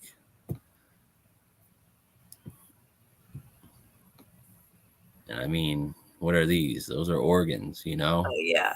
And what are they doing? They are, you know, sound, frequency, tones. That's how they really manipulate the masses, you know, through just little ring ding tones that you hear on like the news. Like before the headline pops up, there's like 3 little chimes and everyone looks over before the headlines. That's how they get you, you know? Mm-hmm. And then what does that do? That just feeds them energy right back into their grid. And it's just a, you see how this is? Boom, boom. They feed you fear, you feed them back your energy, and they just keep scaring the piss out of you. That's literally what's happening, you know? Incredible stuff. Yeah, I mean, you know, this stuff can be used for good, but they will use it for bad. I mean, music is not inherently bad, but when they use these, you know, musical tones and things to get us in certain moods or fear-based or to heighten our anxiety and stuff like that, you know, it's no bueno. No, yeah, definitely no bueno for sure. Because they have the least favorable intentions for anyone in their mind, and they're playing that out just at will at this rate. You know, they don't care. They really don't care. They don't care about you. That's what Michael Jackson said, and I think Kanye might have mentioned it somewhere along the line. Yeah. Well, the thing is, we'll have to throw out a little truth, you know, but no good deed goes unpunished. Yeah. Well, Gordy Rose a couple years ago, he's on TV talking about how whatever entities they talk to through the D-Wave view us as we view ants, you know? That's not good right there. That's not good. How does he even know? Like, what? Are you kidding me? He's talking to these guys. He's like, look, you're an ant. Right. And we're still going to take orders from you. Crazy. What's up, Ceiling Fan? Oh, hey. Hola. Hola. Doing well. Heaven out. Heaven out. Heaven O. Heaven O. Yeah. How you doing today, buddy? I'm doing great. We I apologize for being tardy. Melanie's in here, I'm sure. Oh, she's been tardy. Yeah, but but we like I have a very good excuse because I was just about to talk to my mother before I went on air, and then she wanted to put some groceries away, and so I couldn't rush that. But so that's what I did. No problem. We understand. Mom comes Real first. life comes first, right? Especially Mom. Right. Absolutely. Fashionably tardy. And it was funny because we spent the day. Yes, thank you, Mel. 33. We spent the day. It was so fun because my wife's mom. We went over to her house because she got a new bed and bed frame, and so it needed to be assembled. And it took me 20 minutes to unpack it. There were so many parts to this thing. It was like ridiculous. I felt like back in the day, my brother, you don't know about these things, Steve. They were called erector sets. And they just had all these bolts and screws. And it's like, and they had no words, just pictures. And you had to make sure you had it turned this way and not that way. And of course, you'd put things together and then realize you had that part upside down. And so then you had to undo it.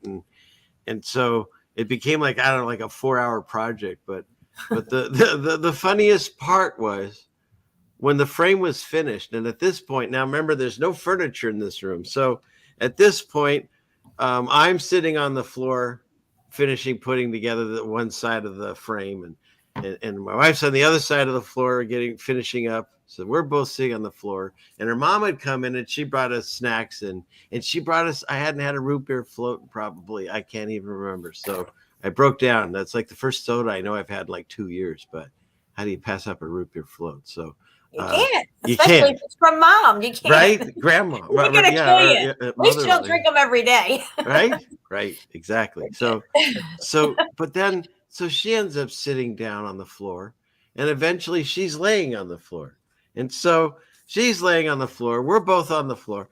We get done. And then I just started laughing because I was watching the three of us as we started to figure out the proper way to roll to try to push it, and here we're all trying to get off the floor. I don't know. I just found it extremely humorous. And getting up off the floor gets a little harder as you get older. It's it's funny to watch. Yeah. And at some my mom point, were on the floor. We were trying to get up. I was like, Jesus Christmas, what's wrong with me? right? And then there's some point in your life when you just make a noise, either sitting down or getting up. Oh, yeah. I don't know when it started, but I do it now.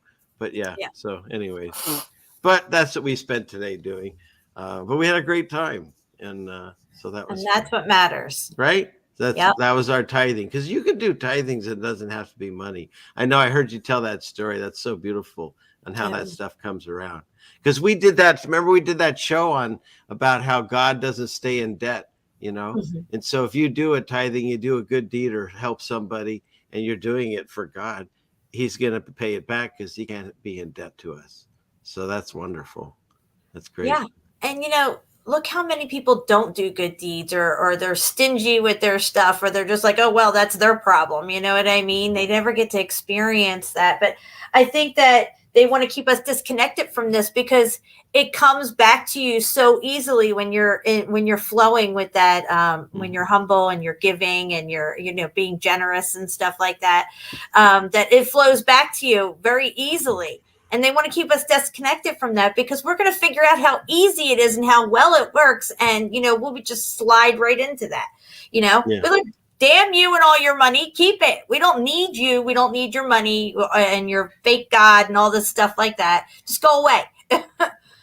And that's the other thing too, is we're forgetting what you said. Like you said, the community around us. It's wonderful to help out the people that in this community, in these chats and on these screens.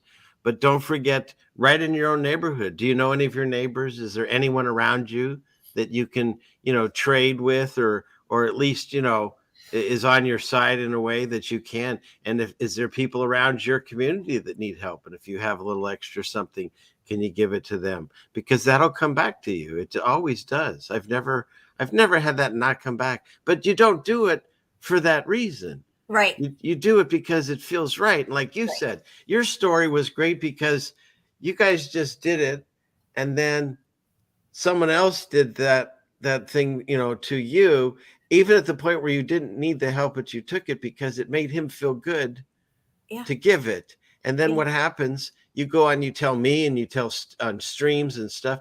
That's part of this whole process. Yeah. When you're getting God's favors, we're supposed to not just share the blessing, share the stories. Yes. Because we want more people to realize this is a real thing.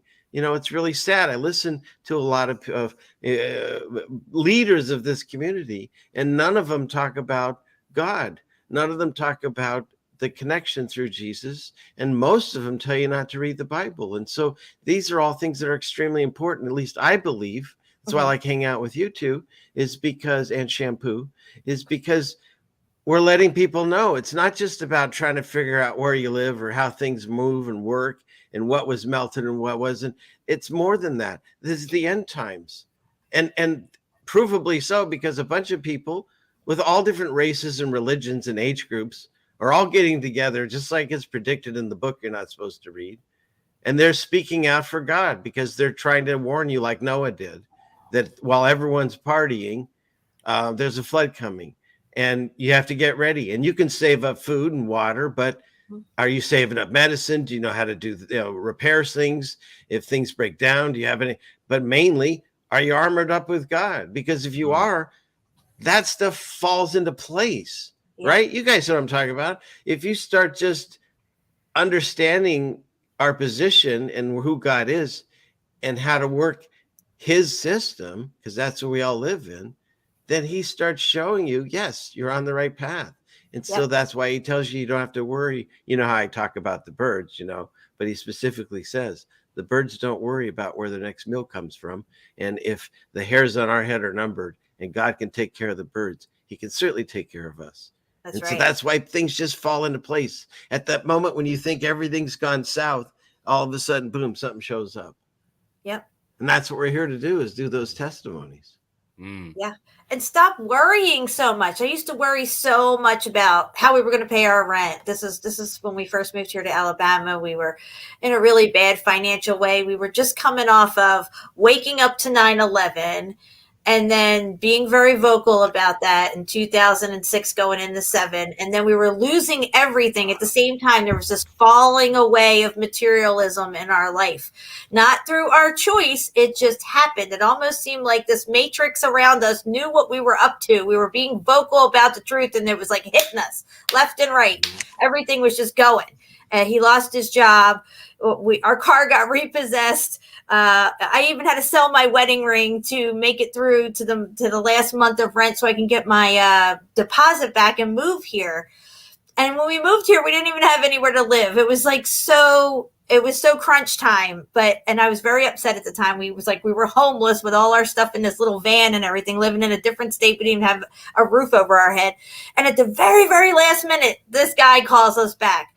I didn't have no money for a background credit check. I couldn't go through a realtor. I just needed somebody to take my money and give me the keys and let me live somewhere, And that's exactly what happened. And like I said, I used to worry, when we got in there, like, well, how are we going to pay this rent? We got to get jobs, blah, blah, blah. And I was getting nervous and scared and very worrisome about every little thing in the bills because we never lived like that before. But coming upon the truth through those couple of years, all of our material stuff fell away from us. So we had what we needed.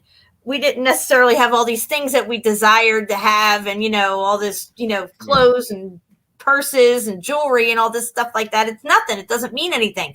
But I always had what we needed. And it was always, even if it was $20 to get us through the week, we still had our bills were paid. There was food on the table.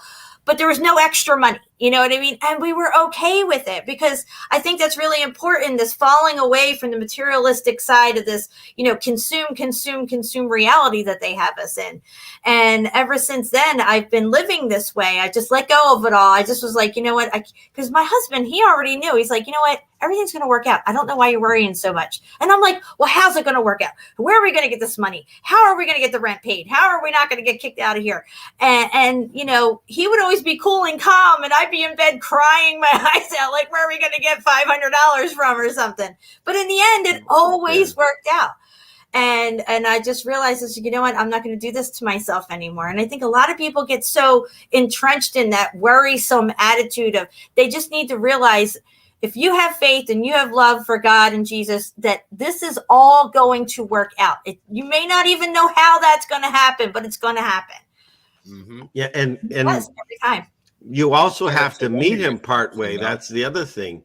Like Moses didn't show up and the Red Sea was already parted, right? He had to stand there and do stuff and say things and march everyone through. And the obstacle turned out to be the thing that closed behind him and took out their problem. And so what sometimes we see as an obstacle was put there as a showcase. And if we pray our way through it, just like Moses did, then it'll close behind us and we'll come out on the other side better off. And so, we can pray on these things. Absolutely. Make sure if there's a trouble in your life, that's what you need to hammer. But you also have to do things about it. Look at your life and see, is there something in my life I can change or modify to help with this thing that is troubling me? Because you also have to help yourself too. You can't just sit around and wait for it to happen.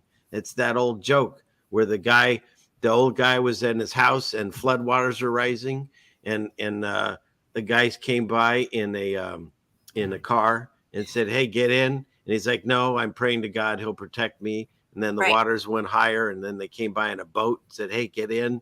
He's like, no, I'm fine. God will protect me. And then he ended up on the top of the roof of the house. And a helicopter comes by and drops the ladder. Hey, get in. He's like, no, I'm fine. God will protect me. And then he drowns.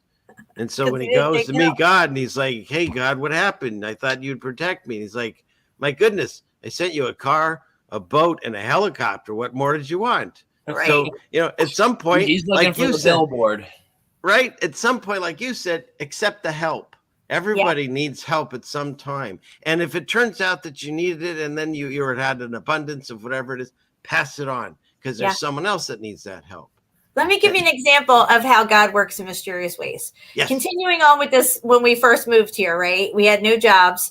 We started to put a few things on Craigslist to get a few extra bucks in so we can, get a few things and pay some bills. My husband had some equipment from Florida that we had brought, and one of them was these flashing lights that go on your car or truck, if you like a tow truck or something. And this guy comes by to buy it. And him and my husband get talking, and he hires my husband to drive truck for him. So this random guy who comes to our house through Craigslist to get this thing that we're selling, now my husband has a job. You know what I mean? It's just like, it's all going to work out. Yeah. I don't know what it looks like. I don't know how it's going to happen. But see, those were the answers that I seemed to have needed back then. It was like, because everything was always okay in our lives. We never had financial difficulties. And it was only when I came upon the truth, and I hear a lot of truthers talk about this when they start their journey of truth, that they have a falling away of materialists. They have really bad financial problems and stuff. Like the matrix itself is buttoned back against you or something, like, oh, you're getting out of line. I think God needs to help separate us, at least give us the understanding of that we need to separate as much as possible. Yeah. We're supposed to be here just in it, not of it.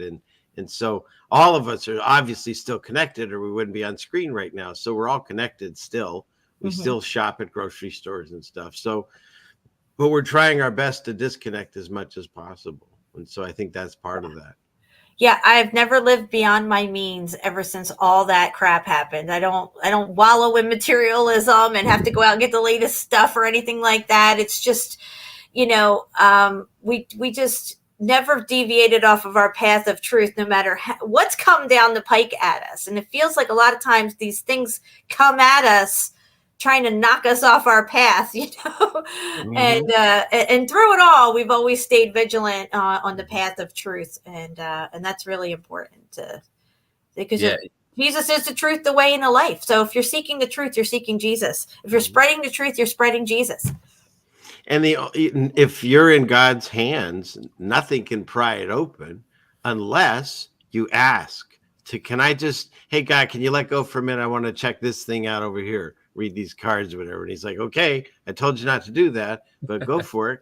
I don't know who you're talking to, but go ahead. So that's the way I see it.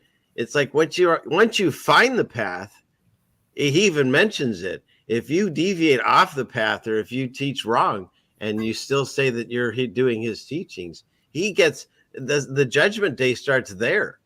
He's like, okay, I'm going to start with these people first, not the baddies and the Clintons or whoever we're thinking is the face behind the puppet or whatever. He's going to start with the ones who are accountable. Exactly. He's going to start with the people that are on a box preaching. And so that's why he says, get your shit in order, because we know.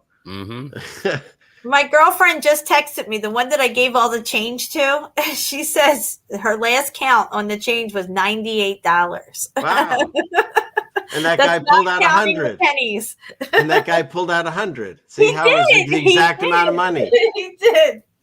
Yeah. And the cool thing about that story is the guy offered to just give you the money, and he didn't know the actual number. So then once again, that was God saying, I've got your back, no matter what it is that you were short on.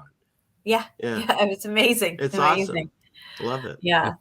I get goosebumps when this stuff happens because, I know the Holy Spirit is working through all of us, and you can really feel it when this stuff happens. And it's just like, it's so much better than anything physical in this world. There's no better feeling, Yeah.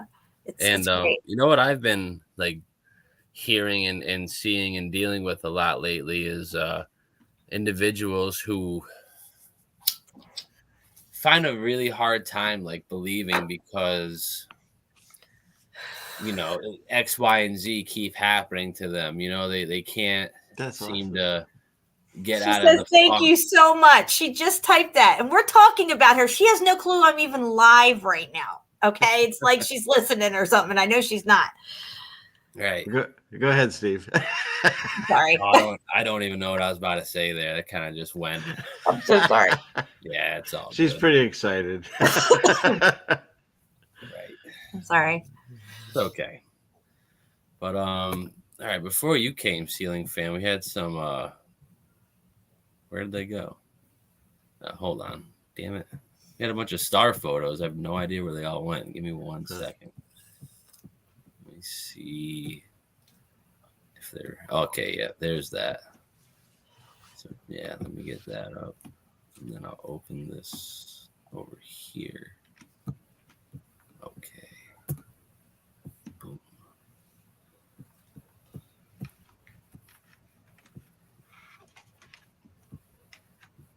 You gotta bear with me here. There's a bear? Oh. All right, so there's that. The jokes don't get any better. They just come more frequently. And yes, hydrogen peroxide, you're in the chat. I have all kinds in my openings. You can grab any one of them. That man's the one that made my opening. So, yeah. Bless you. All right. Go on. There we go. So yeah, just zoomed up stars, and I mean, I think that they are very, very, very close to us. They're not millions, billions, and I mean, I don't even think they're inside the firmament. I feel at least the ones that are doing this, they're going. Can I ask you a question? Yeah. Do you feel, because whatever is happening, you call it a toroidal field closing in or the end time, whatever, everything seems closer. Because like I can see Pleiades with my naked eye, and I never could, growing up. Yeah. And you think my eyes are going to be worse, but they're actually, I can see it better. And like might even be Sirius, but Sirius you can see do this in blue and stuff with your naked eye. And that's why the people that tell you that this is an out of focus camera, I mean, they're obviously either they don't know what they're talking about, or they're gatekeeping you. Again, the existence of God, because God talks about what these are, and He doesn't say they're balls of gas, like that's the ball Earth. So you're back on the ball. This is what they look like, and if it's going through water, I can understand why it looks like when you have water sparkle. Yep. Exactly. I'll show you. I have that. I'll pull that up while you're. You can see it when you look into a pool too. That's what I did at my folks' house. Yeah. So go ahead, Steve. I'm sorry. I talked a little bit. No, you're good, man. It's just crazy because I mean, you look at something like this, and then you go outside and look up, and you really gotta start and wonder and think to yourself, like, are these more than just lights in the sky? And I think the answer is yes. I think they're entities. These are perhaps the imprisonment of the stars that were prophesized about, when the stars would roll over, the stars that transgress God's law, they now roll over fire. That's not a direct quote, but that's in the book somewhere. I've read that plenty of times. The ones that roll over in fire, I would say something like this, Yeah, it almost looks like they're being like scrambled or something. They're trying to escape, Jen. That's what's happening. Yeah, like you're saying with this prison, like this is an energy that's trapped them. You get a glimpse of what they look like. Like here, when it kind of straightens out, you can see that what it would look like, but there's something imprisoning it. That's amazing. So now people are saying that this is out of focus camera, not what they really look like. And these are big name flat earther truthers out there that are saying this. And it's just, look at the fluidity to it, like how the waters above, the waters from the waters, it's all right there. And that just, to me, proves that we're like submerged in some substance, and we call it the air, Yeah. I mean, if you're a being at the bottom of the ocean, you don't know that there's a whole nother atmosphere above you, a whole other layer of life, that's your world. And that's kind of where we are, I feel. And these are right above us. And look how violent that looks. I was just thinking that, Steve. I thought, look at how active it looks. Violent. Straight violence. Yeah. Incredible. Wow. That's weird that you said that, because that word literally popped into my head right before it came out of your mouth. So, Steve? Hey, Steve. Hey, buddy. I just sent your email 2 things that would go along with that star before you get off of them. Okay, hold on. In your email. I'm gonna pause this. I'm gonna pause that. So it's gonna complement this one here. Yeah, in a way, yeah, absolutely. Okay. Let me bring the email up so we're not. Where am I? Not going through There all my emails live. Yeah. No, it's because see again, I think to me the whole flat earth idea now is starting to see, like, since they won't talk about God, most of that group, it seems almost like maybe I need to cut away and call myself a Bible earth believer, because not only does God talk about how the sun and the moon actually work in Enoch, it's through the portals, and it has a sky clock to it. But then there's depths to the earth. It's not just completely flat, because there's beings and creatures and shale down below, and there's pillars, and there's, but so there's waters above and waters below. This was a bowl of water for my dogs on the porch. It was a sunny day, and I tried to get it so it's not moving at all. It's completely still water. But then when you look up on the ceiling of the porch, see what it does from the sunlight? You can see it. And isn't it looking like it doing the same thing the star does? It's the same thing. So right? And it's not me stomping on it. See, it's not moving. It's just the water, what it looks like with the light bouncing into the bowl onto the to the dirty ceiling of the porch. So they could be reflecting the other side of the dome water. So we don't actually know exactly what they look like, because some of that is the water we're seeing, because they're lighting it up behind them. Even if they're on the firmament and the water's behind them, they'd still light it up. Yep. And then the other one I sent you, Steve, is a pool. I thought it'd go smoother than that. Yeah. The other one I sent you, Steve, is a pool. There you go. See? Wow. And that's literally what we see. Yep. Right. And then if you've seen the pictures and stuff, when you see like a motorboat scraping along the water from, it looks just like a comet or whatever those things are. Perhaps, oh yeah, those were cool. Right, Imagine skipping that. across the firmament in the water or whatever, because we don't know what the firmament actually is. We all have guesses and stuff. That's the cool thing, is God says none of us know. And so, yeah, some of us maybe came to certain truths sooner than others, but we're all at the same point in time now. You know what I mean? Some people got to where I'm at 2 years before me, 5 years before me, 10 years before me. But now we're all at the same place, because we can talk about everything, can't prove any of it. The one thing we can prove is the existence of God. So that's the one thing we definitely have to make sure we talk about, because why is Curious George lost the tail? Hey, no one cares.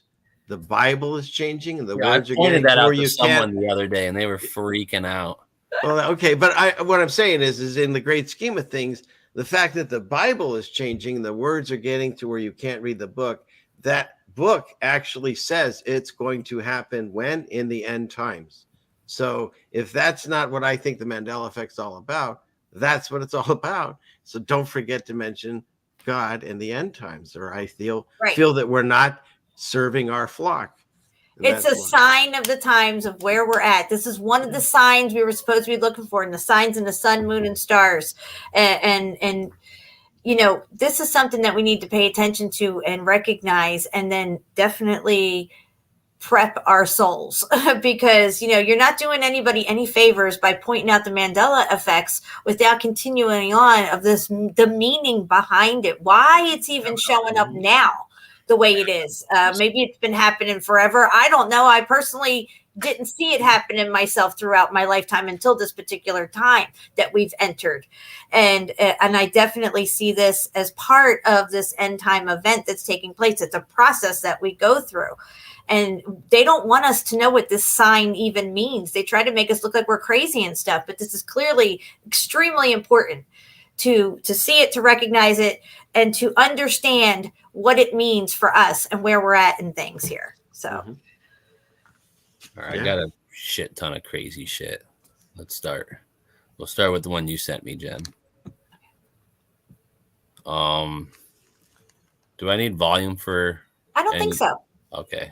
Yeah, I just want to make sure. I wasn't going to share that. I'm looking at that later.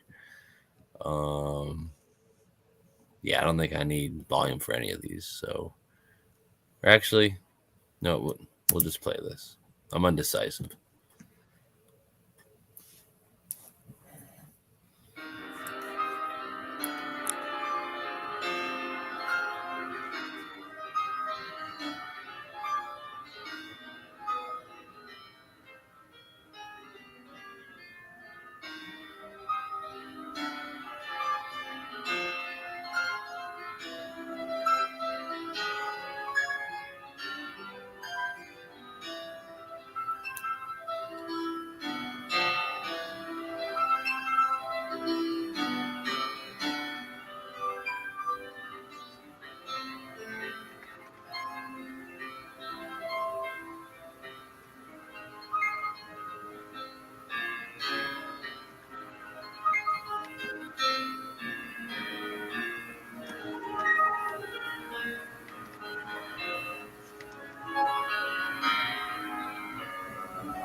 Wow.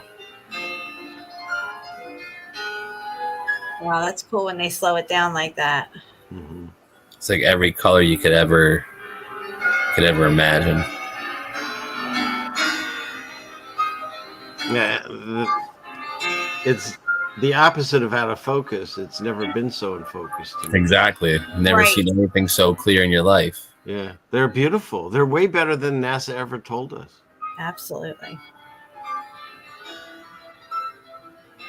I mean, think of that. That angel is changing colors, or whatever it is, that being. Because if the water is making it a little bit of a, shape change, it's definitely got lines that are changing and colors.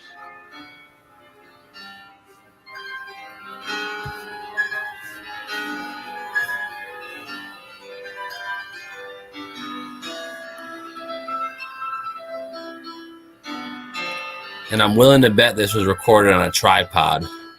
Yeah. So he's not moving, No. And he's doing a great job. I did some, well, you'll see some of mine, but nowhere near as nice.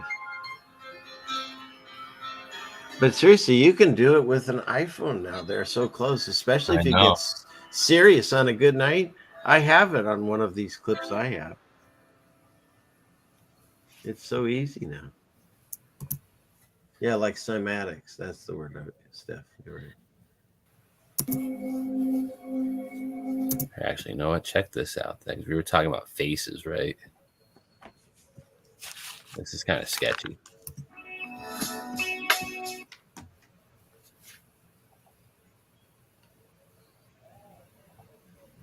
Like, let it focus for a second.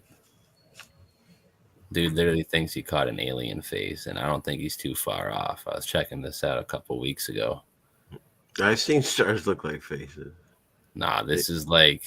They're usually no bueno, though. This is the most no bueno face you've ever seen in your life. Look at that. Oh, God. What? No. Dude, that looks like if you turn that right side up, we can look. Yeah, let's flip it. Yeah, let's flip it. It looks like that lamb creature that Aleister Crowley fucking. Exactly. Yeah. Exactly, ladies and gentlemen. They look. And they used it in the Twilight Zone. The melted buildings look beautiful too, but this is probably who made them, in my opinion. Dude, that's creepy as fuck. I'm just saying, and that's literally the face that me and this chick caught, and then we got attacked in our car. Madness. Wow, look at that. Madness. Wow. Look at the fluidity. His camera's out of focus. No, shit. That's camera's out of focus. You dip. Right. My butt. Oh my gosh, dude, that's creeping me out. I got the chills right now. Wow. I feel like I'm getting attacked. Wait, what? No. Oh my gosh. And it looks kind of reptilian in a It way is. too, It you is. know, like I'm getting these chills now. Good job. Jeez. Why does this only have 2,000 views? That's nuts. Because it's real. Yeah, exactly. oh, you're gonna have to send me that stuff. I'll Yeah. put it in the chat right now. Here. Go boom. Copy. Where's the stream? Got 2,000 tabs open today. You sounded like me. I'm sounding like the old man ceiling fan over there. You Why you dropped always it? gotta hit me with that? Oh, sorry. All right, thank you. I Here's got just it. some more photos, videos, whatever. This one's not bad. Let me get to some of these like gnarlier ones. Like, yeah, look at this son of a gun. Just absolutely just morphed. Probably the same exact one we just saw, perhaps. I mean, not the one we saw two before. The one that Jen shared with us. Yeah. Looks rather similar. You guys are seeing this, right? Yeah. Oh yeah. Okay. I've seen. Just making sure. Been there where I'm talking about a screen share. Not there. Oh yeah. Many a nights. Thanks for the confidence boost there. I was talking about me, but if the foo shits, man, whatever. It does. The foo shits. Oh, why? How do you say it? oh my gosh.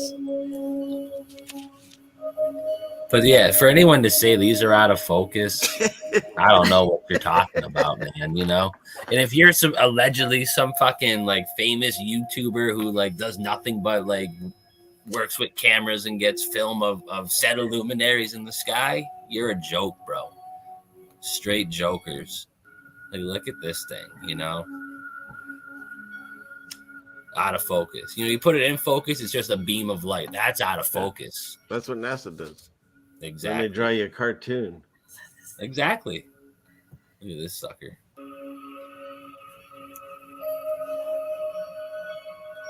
And I tried on one of mine. I had a like a little boom box, and I played that Christian Knapp song. What's that one? One of the Flat Earth ones he has, to see if it would dance to it.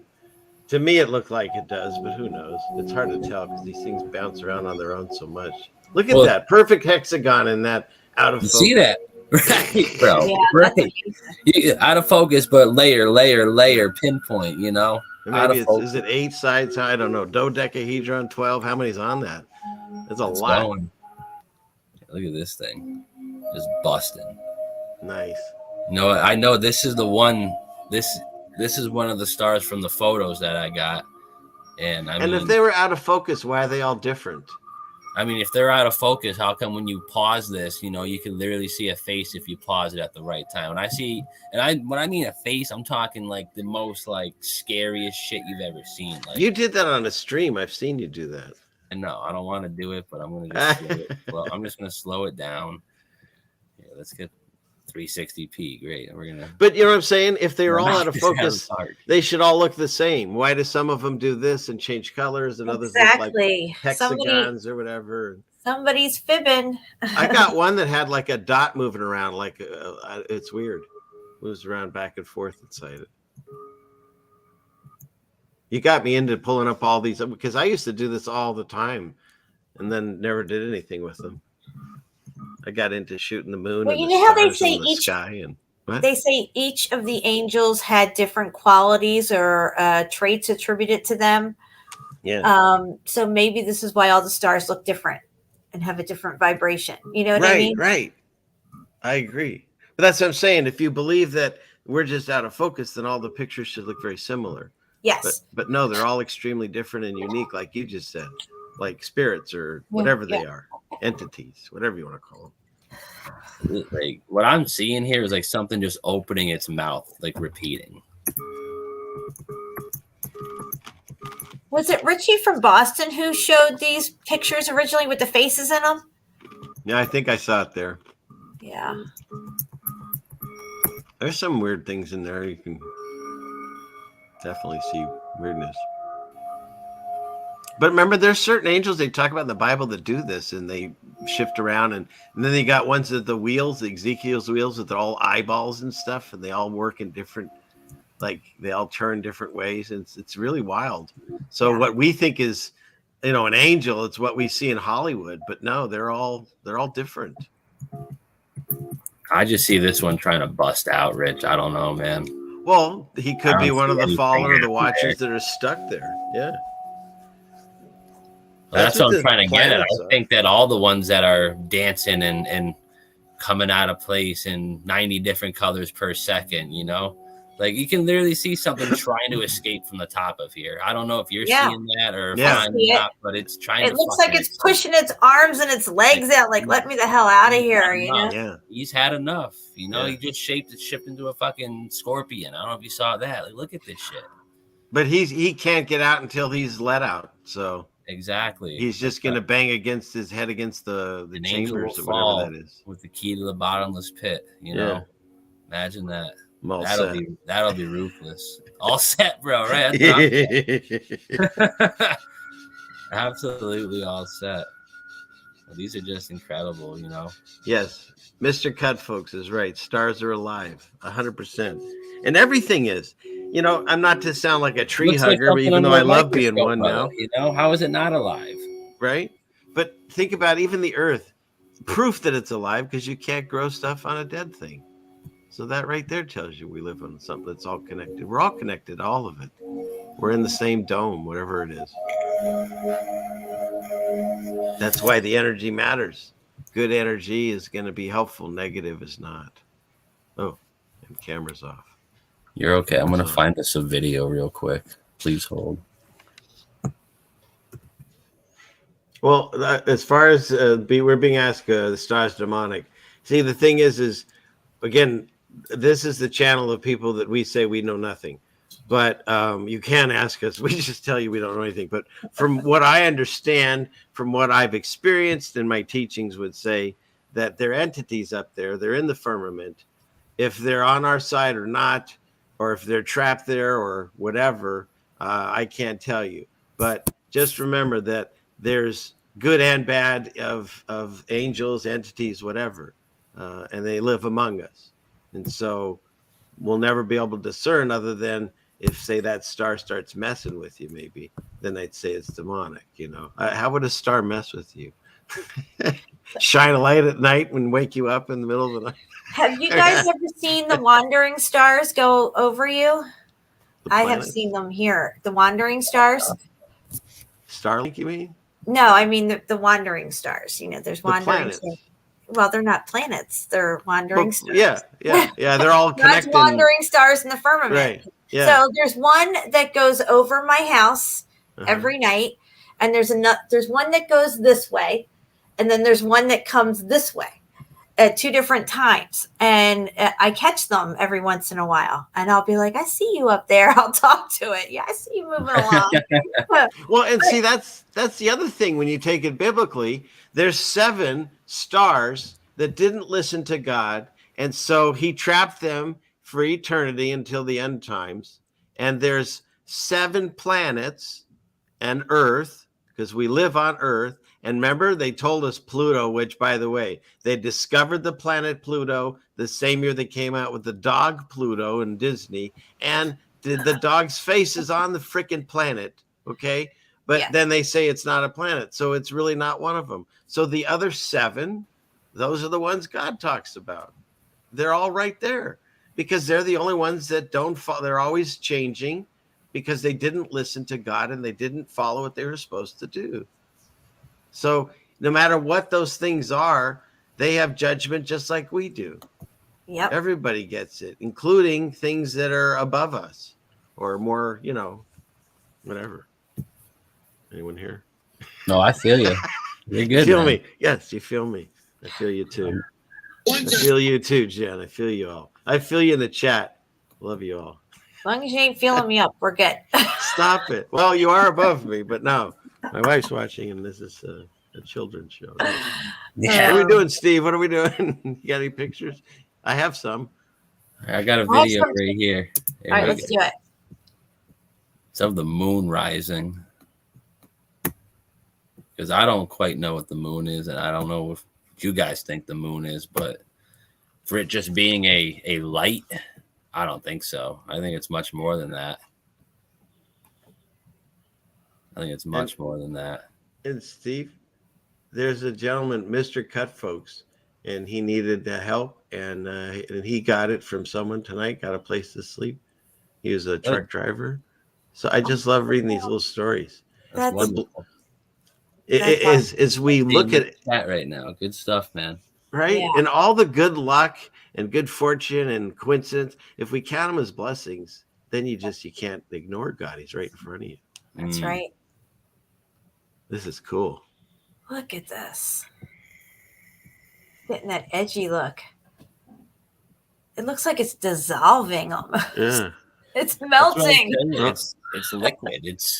It's coming out of that portal. Well, look at it. Talking about. If you read your book of Enoch, it says specifically there's 7 portals for the moon and the sun.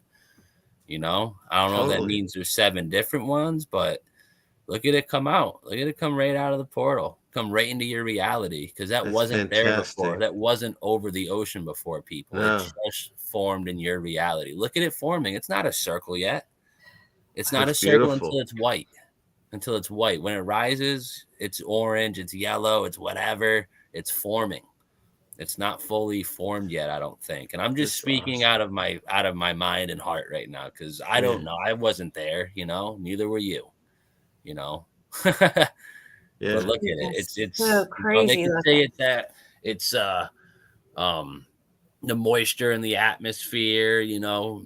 No. You know, maybe it is a little bit, but to the point of where it's like a completely different shape, you know, it's crazy. This is a good video, but there's one more. And that's the other thing I want to show. I'm proud to be a portal guy. Apparently that's a bad word now too. Really? That's what it means to be. I'm proud to be one of them, because Enoch specifically says that's how it works. I think it's hilarious that we're going to spend the rest of our lives trying to figure out something, when in my mind, it's been figured out. And what I do is what God tells me. I'm using the sun and the moon as my clock. I'll look up outside and see where the sun is during out the day. And the moon is a way to see things at night. That's what he says. And they potentially has the map on it of where we live, because there's a lot of natives that still believe that. So I'm going to keep looking into it. And I totally buy into the whole portal thing, because not only is it written, but these videos are pretty just incredible. Right. This is the moon coming right out of the ocean. This is from one of the harvest moons 2 or 3 years ago. Yeah. And they never explain properly why it turns these colors. No. And for anyone who's interested, someone on their go look up Richie from Boston on YouTube. I think they just chopped the channel finally. After 2 years of locking them out. Looks like they just took it down. Huh. Yeah. But see, like, let's say you don't this on Odyssey, but yeah. Let's say you don't buy into the ball theory. How do you explain why the moon starts out orange and stuff? Right. If you're on a flat surface. First of all, why does it just show up in the sky like a Death Star, you know? Yeah. Yeah, and then it gets smaller. Funny? That thing was, even if you subscribe to that, it looks like it's the size of the moon, and it was always inside the atmosphere of the planet it was attacking, you know, for whatever that's worth, you know. It was just a moon base, you know, but I mean, look at this thing, you know, completely just liquefied. And why do you guys think that, like, everything has to do with water and liquid, you know, even in the old awesome world of finance, you get liquidated, you know, it's the cash flow, you know, everything's liquid, everything's fluid, you know, fluidity. It's where we are. Currency, current. Exactly. I know you put me on to all that shit years ago before we even that Admiralty law. Yeah. We're swimming in an ocean, but you walk out your door, you step out on the land. There's no ocean out there. But it would make sense if this place is, you know, 78% actually water. The water's above, the water's below. You know, that's how they get away with it in a court of law. And according to Enoch, the sun gives a piece of its light to the moon, and there's a calendar, and every so it gives it so much until it fills it full, and then it sends it back until it's dark. That's the way it's described. And the moon is a lesser light, but they're the same size. And that's exactly how we see it. Because the description that the light is bouncing off of it on a full moon, it's ludicrous. You can't recreate that except up in the moon. And you can see Tycho crater that's like 50 or 60 miles across, and you can see it, and the moon's 239,000 miles away. Like, when you start thinking of it logically, like, how did we believe it all these years? Why? Because ever since we were a kid, they just said someone smarter figured it out. And that's why I find it fascinating that you go as far as you can in truth, and you get to a community, and then what do? You just start listening to people thinking, well, they came to it sooner, they're smarter than me, I'll just let them figure it out for me. But no, we need to keep looking and doing it ourselves and finding stuff like this to prove to you, no, it's not what they're telling us. No, I don't believe that the UN decided to give us the correct flat earth map. I don't think they would do that. It's stupid. Why do we suddenly believe the same people we used to goof on and mainstream articles we're talking about and stuff? Like, what's going on in the community? It makes no sense to me. And I don't know. Let's talk about the moon. It's crazy. And something else about the moon. A couple of years ago, Richie got this crazy video of the moon coming up during the midday or whatever. And, if the moon's 237, 39, 35 million miles away, why is it coming in more clear into focus than the skyline of Boston, which is 5 miles away from Richie? They were coming in more clear than the skyline, the moon was. It doesn't make sense. Mm-hmm. It would only make sense if you're, if the moon's very close and local, Yeah. And the other thing is that moon right there. So there, like I said, you can look back, and I'm starting to look into it. Now, anytime someone tells me this is stupid and don't look into it, that's where I'm going now. And so I was told that it's stupid and not to look into that the moon could have a map of us. And now I start looking into it. Here's some of the things on the coincidence shelf. If God was going to put a map to where we live, where would he put it? Right above our heads so we can look up and see where we live. That's the first thing. Second of all, if you go back, the globe that we still work off of, and then even if you take the same continents and you shape them around to a FE map, you're still using the same thing that was given us by who? Hollywood. Because you can look at RKO pictures going back to the early 1900s, and they had the exact same Earth spinning around on those, and Universal before they had the cake technology to go out and see it. And so you could say, oh, well, some guy in a boat figured it out. Have you ever been on a boat looking at land? It's like almost impossible to get the exact shape. You're telling me an RKO pictures got the exact shape of the Earth before we ever went to space? And that's the one you're still using? See, that's what I'm saying. I think we're still being led astray from what it looks like. And maybe because I think all the continents are still together. What do you think of that? And that what happened is when the flood happened, there's water that dipped in some areas and stayed in others. And so, I think that's why it's all still interconnected, and how they teach us how we live. I don't know the exact shape of how everything curves around, but no, there's so much that I think we're ignoring because we keep circling around on the same, what is that Pink Floyd song? This is the same old ground, right? Yep. And we find the same old fears. Yeah. So Jen, you sent me this photo here. This is of a star. They froze framed the star in 4 different forms here. Yeah, I thought it was interesting. I think the one on the top right looks like a face looking upward. You can see the 2 eyes, the nose, and the mouth, which that's kind of similar to the one that I had gotten a picture of on my phone, but it was actually looking downward towards Earth. Yeah, and then you have that one there. That one's really face there a little bit, really creepy. More. He looks angry and pissed off, like he's in mid-shift. It looks like he's got like horns on his face. You see that? Yeah. No bueno. No bueno. I said it first. Very interesting. And yeah, I mean, it's just more or less what we were just showing. It's these things in the sky. They're more than lights, you know. Also, I wanted to mention on the topic of water and everything's water, we come through our mother's water. That's our portal in here. So we actually come through water, you know, when we're born. Absolutely. Did you want me to show you the You got a video screen to that I share? have? Share it up, brother. Share it up. All right. Let's see if I can do this. I'm actually going to show some photos that I took the other day on an adventure. So if we got some more luminaries we want to show, All let's get them out now, baby. Yeah. I'm working. Clickety click. Click clack. Come on. It's clickety click. It's okay. I wasn't even prepared for half the stuff I showed tonight anyway. So. Okay. So can you see that? I don't see anything yet. You're Oh, there live. it goes. There it goes. You see it? Okay. Yep. So you can talk over this. This is with my iPhone. I shot these. And do you see? I've had it on a tripod. It's hard to see. It's really tiny, but Oh, I see it. You're good. Oh, bud. yeah. Crystal clear.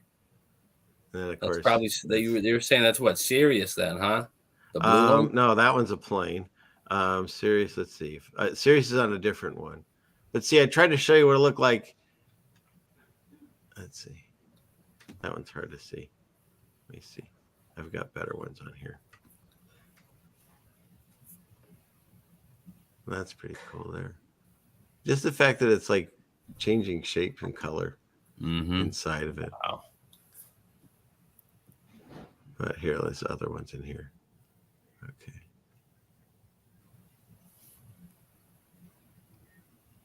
Not bad for phone. What I don't understand is Crow, if that's who we're talking about, I'm going to mention that name. I'm sorry, whatever. But he was saying that this is what they were and showed videos on this before about the stars. And now he's saying that it's out of focus. Yeah, I don't see why Funny how the narrative changes. Really bizarre. Until we get to the great revealing, you know. I've hit my camera. So you can even see lines in here. When you tap your screen to focus and focus and focus and focus over and over again, and then it finally comes out and it's that. And it's undeniable. See, I try to make it out of focus and you could still see things in there. Exactly. Absolutely crazy. So let's see. What's this one? Shout out to everyone in the chat. We got 100 on both the YouTube channels. Oh, excellent. A couple still hanging out on Rockfin. Let's see.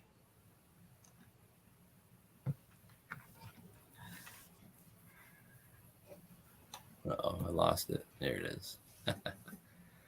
See that? Anyways, let's go to the next one. These are all just taken with your phone? Yeah.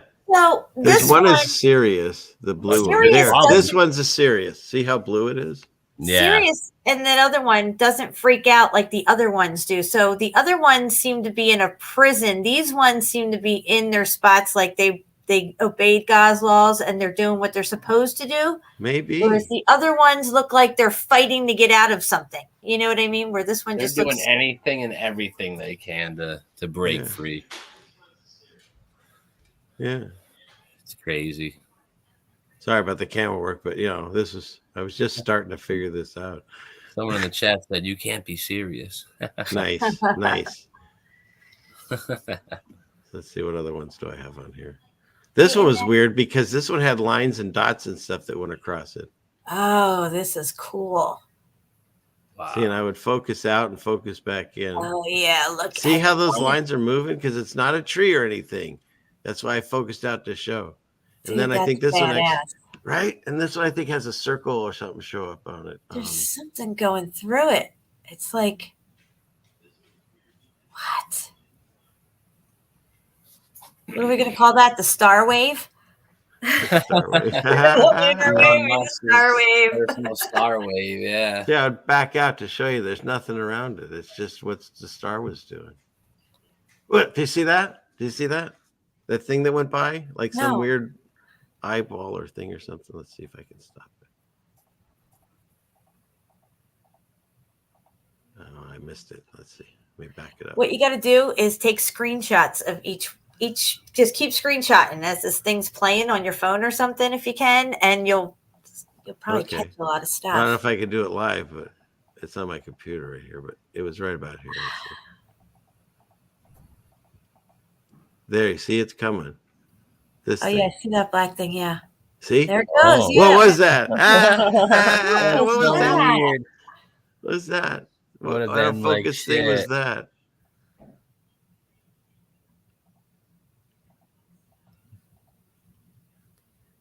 He said, "I'll see you later." Whoop. Where'd it go? It's around here, I think.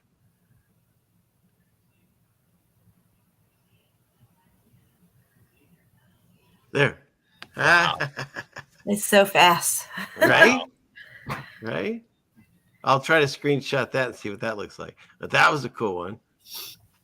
And then what's this? Oh, I wanted to shoot because the moon was it was the moon, and I'm trying to think which of the wandering stars was out there.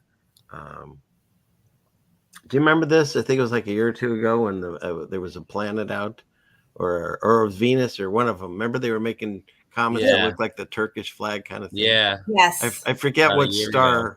or plane it's supposed to be. But what I thought was cool about this one, I'll just see if I can get it to where it's in focus. Because see, I wanted to see the moon's out of focus, but the star looks in focus because I went farther. You see what I'm saying? I was trying to show that it's not that it's out of focus. Also, though, the moon is closer. So, these stars in the firmament are further back behind the sun and the moon. Right. So when I focused away from the moon, see, it's in focus. But when I bring the moon into focus, which is cool because you can actually see here. Let me back it up here. It just looks. You can like actually see the outside of the moon. top of the moon, and Just now it's behind just the moon. a The white moon's dot. bigger anyway, so it's obviously gonna. Yeah. I see what you're saying. Mm-hmm. You could also see the whole moon here. It's really kind of cool. I know. I saw that in a couple clips before. The See? outline of the blackness. Now I take that out of focus, and look what this does. It starts dancing. Imagine that. Imagine that. Now it's like, what is it? Like a conch shell, or I don't know. There's a bunch of different rings in there. Wow. Wheels within wheels. Right? These things are fascinating. They really are. Absolutely. It's interesting that they don't ever even, in the science books or anything, ever even mention how they look out of focus. No. Or even try to explain away what that would be or anything. No. Not until now when we're all looking at it and then they're like, oh, yeah, it's just out of focus. Go back. And when you're a kid, what do they make you do? Draw pentagrams in the sky. Exactly. Yes. They don't have you draw, These don't look like pentagrams. Look at that. Look at that. Wow. If it would stay. Bad camera, sorry. Yeah, you gotta hire a new guy. Well, this was in the beginnings of my, So you're zooming in on the object that's further away, and as you zoom in, you have to refocus. And as it focuses with the zoom, this is what we're getting. So on the moon, you were focusing on that because that was closer, but then you had to go over to that smaller object, which is to zoom in on because it's further away. Mm-hmm. Yeah. And then the moon was out of focus. And I wanted to show, I think this one was like a plane. Or no, this one was weird. This one showed up in the sky, and it stayed for a while, and then I couldn't find it again. And it was red. Yeah, some of them that come up real low on the horizon don't stay very long. No. They kind of pop in and then boom, they're gone. It's like 5 minutes, it's just gone. Wow. You see all the different. Oh, if it would hold still. Hey, look at, and the light is totally different, and there's like different shapes. It's just, they're fascinating. Even more fascinating if you can hold the camera still.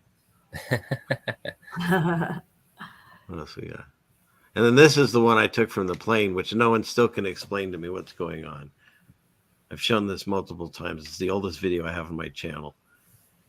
And you got a white sun here. not very much distance between the two, and it turns yellow here. And some people say, well, it's just a reflection on the water, but it's just weird to me that it changes so drastically right here. And there's two separate light sources down here. There's this one, and then there's a break and another one. You know what? I think the upper one is Polaris. I think the one down the orange one is our sun, right? And I think the one above it, the white one, is Polaris. That'd be I mean, I don't know. trippy. I could be completely wrong. I'm just That'd saying. freak me out if I felt Polaris, but wow. Shoot. Isn't that something? It is really something, ceiling fan. For real. That's very true. That's very true. Yeah. So. It's very interesting. And I wanted to show, see, those are the mountains. And then. Wow. I don't know. Boom, baby. Yeah, this is the first thing I think I ever put online. It's on my channel. And who's it? Paul, I think. That What year was this? Researcher. Was it 3-4 years? Something like that. Whenever I started my channel. Yeah, because I put it to the music from the Polaris Mandela effect happened about 3, 4, 5 years ago, where it's not stationary in its position; it's wobbling now. So, anyways, I think that's it. Oh wait, what's this? But wait, there's more. Satellite tracking continues. Right? Thanks. Got all my taglines. Live feed from the ceiling fan, man. Hey, look at that one. It looks like it's like, you see those balls that you touch and the shock stuff comes off of it? Like, what's his name? Tesla. Yeah. You see the thing shooting off of that? No, I don't see it. I gotta get my magnifying glass. I know it's small. I'm sorry. Let's see. Can I make that any larger? That's about it. Here, I'll back it up. Everybody just leaning onto your phone or your computer screen. That's what I'm doing. All right, hang on. Hold still. I'm talking to myself in the past. There. Oh, I see it. Do you see that? Looks like it's shooting out of it. Yeah. Oh, that's a sparkly one. Right? They're all different. It's bedazzled. I like it. Fantastic. Oh. Yeah, I did pretty good holding the. This was with the tripod, but I'm tracking that one. All right. Is that it? Oh no. No, Suso. I saw Suso in the chat earlier. Hey, what's up, Suso? He had a couple years ago had filmed the stars too, and on his, and he was all focused in. He had his stuff all lined out and everything. I think we would know if we were out of focus, guys. Yeah. Right. Suso had so much footage. He was showing us footage he's never even shown before because he had so much footage. There, now you can see it popping out. Yeah, look at that thing. Oh yeah. It reminds me of like static TV. Static, yes. Dude, as soon as you said static, it was already in my head to say it. What is going on with us tonight? Get out of my head, Steve. No, I don't want to. Look at that sucker. That's a moon and a half. Right? Well, technically it's 3/4, but yes. Yeah. Probably 2/3. I don't have the ad libs here like you. No worries. No memes. Meme free zone. Meme free. I've been told I should go that way too. Look at how cool that one is. You can see the top of it like a hat. Isn't that wild? That is wild. Now, how is that possible on Ball Earth? You know what I mean? Like, what's causing the bottom of a light like that? It's freaking great. But if you read Enoch, it says that it gets that light from the sun, but it gets it. It doesn't like beam off of it. It feels to me like this, if we're set up like some kind of Tesla, torus field here, right? That the sun and the moon is a positive and a negative. You know what I mean? They balance each other out that way in the system of how it works. Well, see, I don't think that the moon is physically getting the light from the sun. I feel like the sun would be transferring its energy towards it. Well, that's exactly it. Yeah. It's not, because the way you were it's not saying shining on it, it sends thinking, it. Yeah, yeah. Right. No, you're right. I misspoke probably. It's not shining on it. I'm just trying to not get us on another timestamp, No, you say it right, Stephen. Say it again. You're better. with words. I'm just saying how it probably is. You know, the sun just gives the moon some of the energy, but at the same time, which sun does that though? You know, because me and Jen, we've pondered upon the powers of this black sun that these people evidently worship. You know. Yeah, I think there's more components into this than just the sun and the moon. The sun and the They moon specifically worshipped on something that they leave out of the text for us to go look upon. You know. Yeah. They're only the ones that are privileged enough to hear about and know about these things. And I'm cool with not knowing, but I know y'all lying. And the other thing is sometimes, and you can still find it. There was I think in a Japanese town, a whole city showed up in the sky. Yes. And well, I was filming this again with my iPhone, and it looks like mountains up in the sky. And like we were zooming in on it, and it just started getting really wild up there. Oh. Like almost like we could see through, like, is this a portal that is opened here and we could see something? I don't know, but it's almost upside down too. See, and you had blue sky here, then whatever is white clouds, then yellow clouds, and then this opening here. This wasn't lit up, see, but the stuff behind it, whatever these things are. Oh, yeah. See how blue it was? Weird. Looks like mountains, see? That's so crazy looking.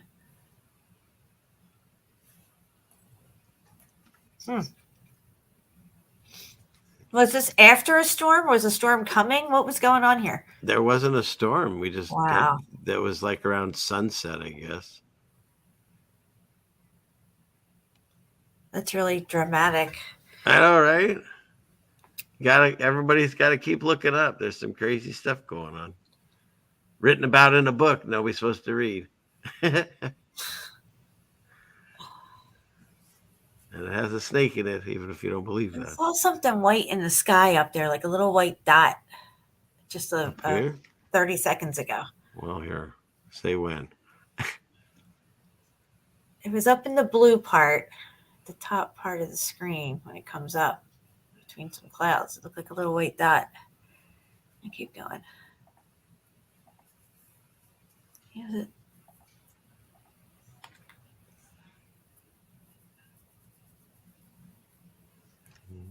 I don't know. I don't see it.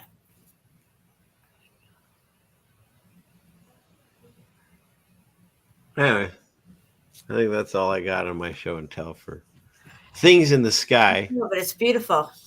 Right? Yeah. Wonderful stuff. Good looks. Good looks. This is me. I'm like this with my glasses on, trying to look through this thing. Oh my gosh. I should probably clean it off too. That's probably the way that I saw. Well, you were showing some home videos. I found one of a star I took about two years ago, actually. Let's let the phone focus. I remember this one.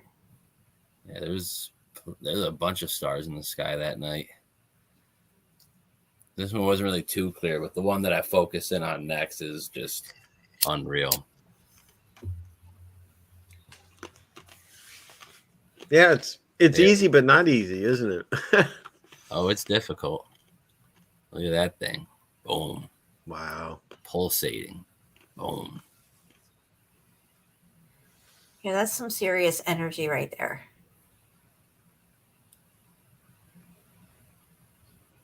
And then look at this thing.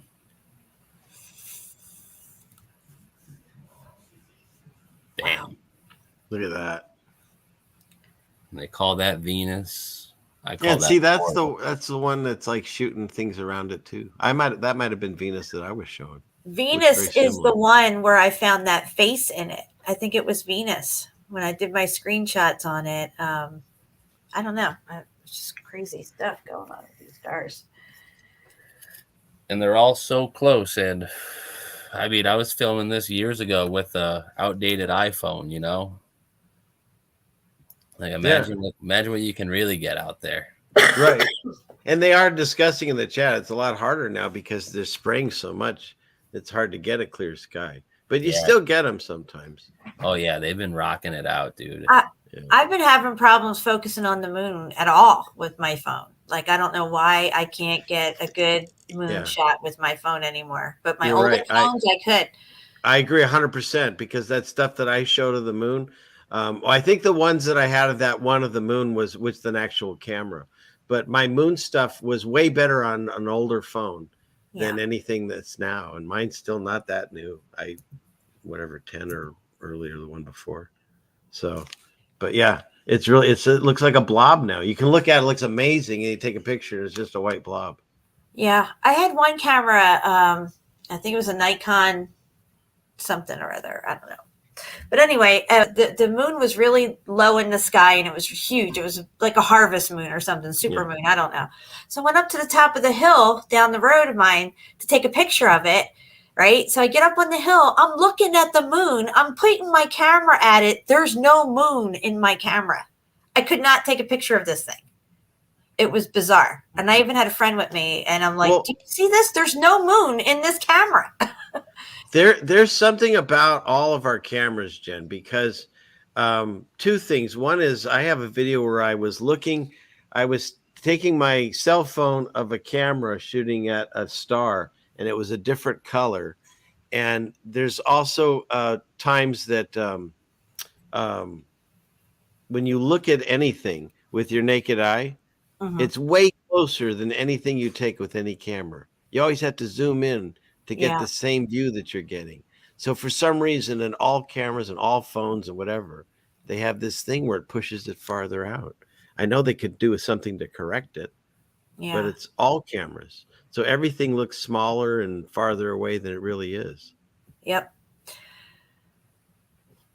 Yeah, it was bizarre. I mean, I could pick up everything else on it. Videoed street lights. The girl that was with me, I was even talking with her on video because I was trying to video it on this little Nikon camera that I had, and it was just wasn't there. I just couldn't get it. I got it out somehow. Yeah. It was bizarre, and it was a huge moon, and it was right there, low on the horizon. We were at the top of the hill, and I was so I only walked down there to do that and nothing else, and I couldn't even get it on my camera. Crazy. Yeah. What do we got here, Steven? So, what day is today? Monday? I think about a week ago, me and Marika hung out, went on a couple little like half hikes in the woods, and there was just some interesting things to be found in the woods near where all the water was and whatnot. But I mean, what do you see here? Do you see like stones, or you see like natural rocks? You know, I see a bunch of stones just blasted. You know, I see them all blasted, and I'm not sure which way I should go here, but we'll go this way first. This is more or less kind of the same thing, but I mean, if you look at this here, this is all wood, and underneath there's going to be another photo after. You're going to see how it's just sheets of just flat rock or flat stones just piled on top of each other that have just come completely out of the mountain, as you can kind of see here. Like, this is one flat line. Here's another flat line, and you have all this land just growing over it. You know, makes you think what came first, nature or this demolished hill? You know, just very crazy. And all throughout this little brook, this little stream is just more of the same. You know, much more of the same. Wow. And it was a nice little spot in the woods too, nice and cool. The water was great. Definitely took a sip. A lot of right angles. A lot of right angles. I got a money shot at right angles. Yeah, look at these over here. Oh, look at that. Yeah. Yeah. Bricks laying on the ground. Literally, bro. Like, just in the middle of the woods. They're everywhere. Middle of the woods. Yeah. And the thing about this whole like area was it kind of just like shot up the hill, and this is like the highest point because it dips down and then shoots back up like the rest of the little mountain. But it just the amount of just bricks and rocks that there were everywhere. All right, perfect. So we'll go this way now. And this is just outside of one of the little parks that we went into where there was some good views and whatnot, like up on top of this little Yeah, I was mountain. gonna say, here with what's this way up castle. there? You'll see. Wow, look at that. That's You'll a see. melted castle. That's the money shot. We got Yeah. all the way up there. It's crazy. Oh, And wow. everything below it Absolutely is still crazy. part of it. It just looks like a mountain. Look at this. Cooked. Absolutely cooked, Jen. Yeah. This whole Where's place. the rest of it? Exactly. My biggest question. So you guys go up there to that stuff up there? Yeah, look at the Dude, shit look at along the way. this. Wow. Right? That's all muffed up. Muffed up. Like, holy cow. Like, just complete annihilation. Just another view of that there, but you could see where the bricks were in. You could see the snot coming out. You And could you see could- it all. Sorry. Yeah, and it looks like in that crevice there see the brick in there? Look at it, because it's fallen away. That's the interior. The outer bricks have already ballooned out and stuff, but that's like the interior brick, dude. That's a good shot right there. And look at these. These like little, they just popped up out of the ground. Like these little, I don't know. I mean, this is like come from a distance away, but the entire landscape was just looking like this. You know, very, I don't know. It looked like, well, actually, I got it up because I'm home. Where is it? Reminded me of patterns like this, perhaps. You know, the electrical discharge ones. I just thought it was very interesting. I thought they kind of looked not exactly the same, but I mean, you could see it here, and It's melted. Oh, it's melted for sure. Yeah. It's melted. I see the lines you're talking about, though. Yeah, and these are from the distance. I have some ones that are very close up, and you're gonna be like, what in the heck? What's the next photo here? Yeah. I mean, look how it just shoots down, you know? Wow. You can see all the way in. That's interesting. Highly interesting, right? I think the next photo here is just a view off of the top. Yeah.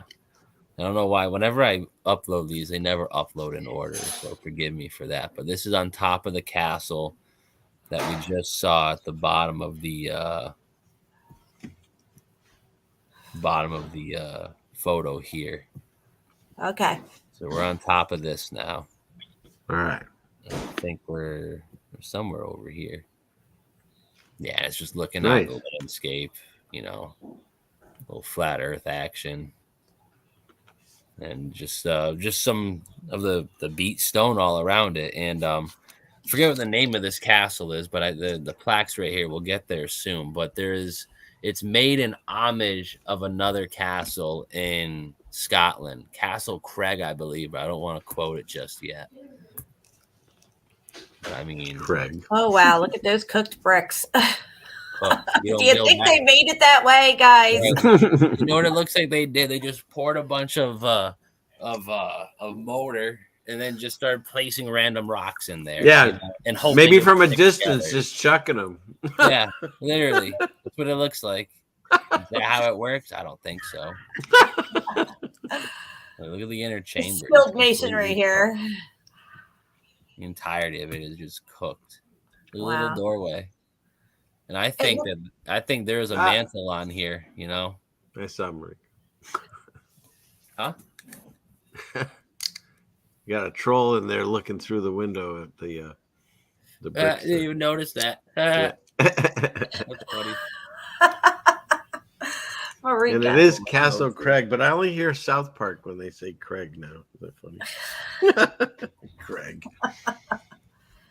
Yeah, you got this border that went all the way up the side of the castle, or whatever you want to call it. But like I said, you look more into the dirt, you'll see these lines everywhere. Yep. Everywhere. And this is just the beginning. Look at this place. Wow. Middle of the woods. Look at the ground, even the ground going up to it. Exactly, Jen. Exactly. Wow. Look at the striations. Look at that.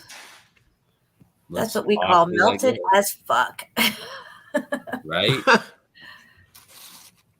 MAF. That's my next shirt. MAF, melted AF. Yeah, just, I mean, huge structure. Look at this thing. Do you think they built it that way? Come on. Look at it. Just look at it and use your common sense. I'm gonna go with no. Like I said, the border of this goes all the way back like a good couple feet, and then it just right into the ground. And right on the other side of here is a cliff, you know? And these guys are really good at Tetris. Yeah. Oh, look at this. It's melted. Look at that, guys. That looks like some of the stuff I was showing on Martin's show. Yeah, how it just cooks in. Like, you wouldn't build something on top of this. Right. You know? Like, oh, that's our cornerstone. What is it? Don't worry about it. It's always been there.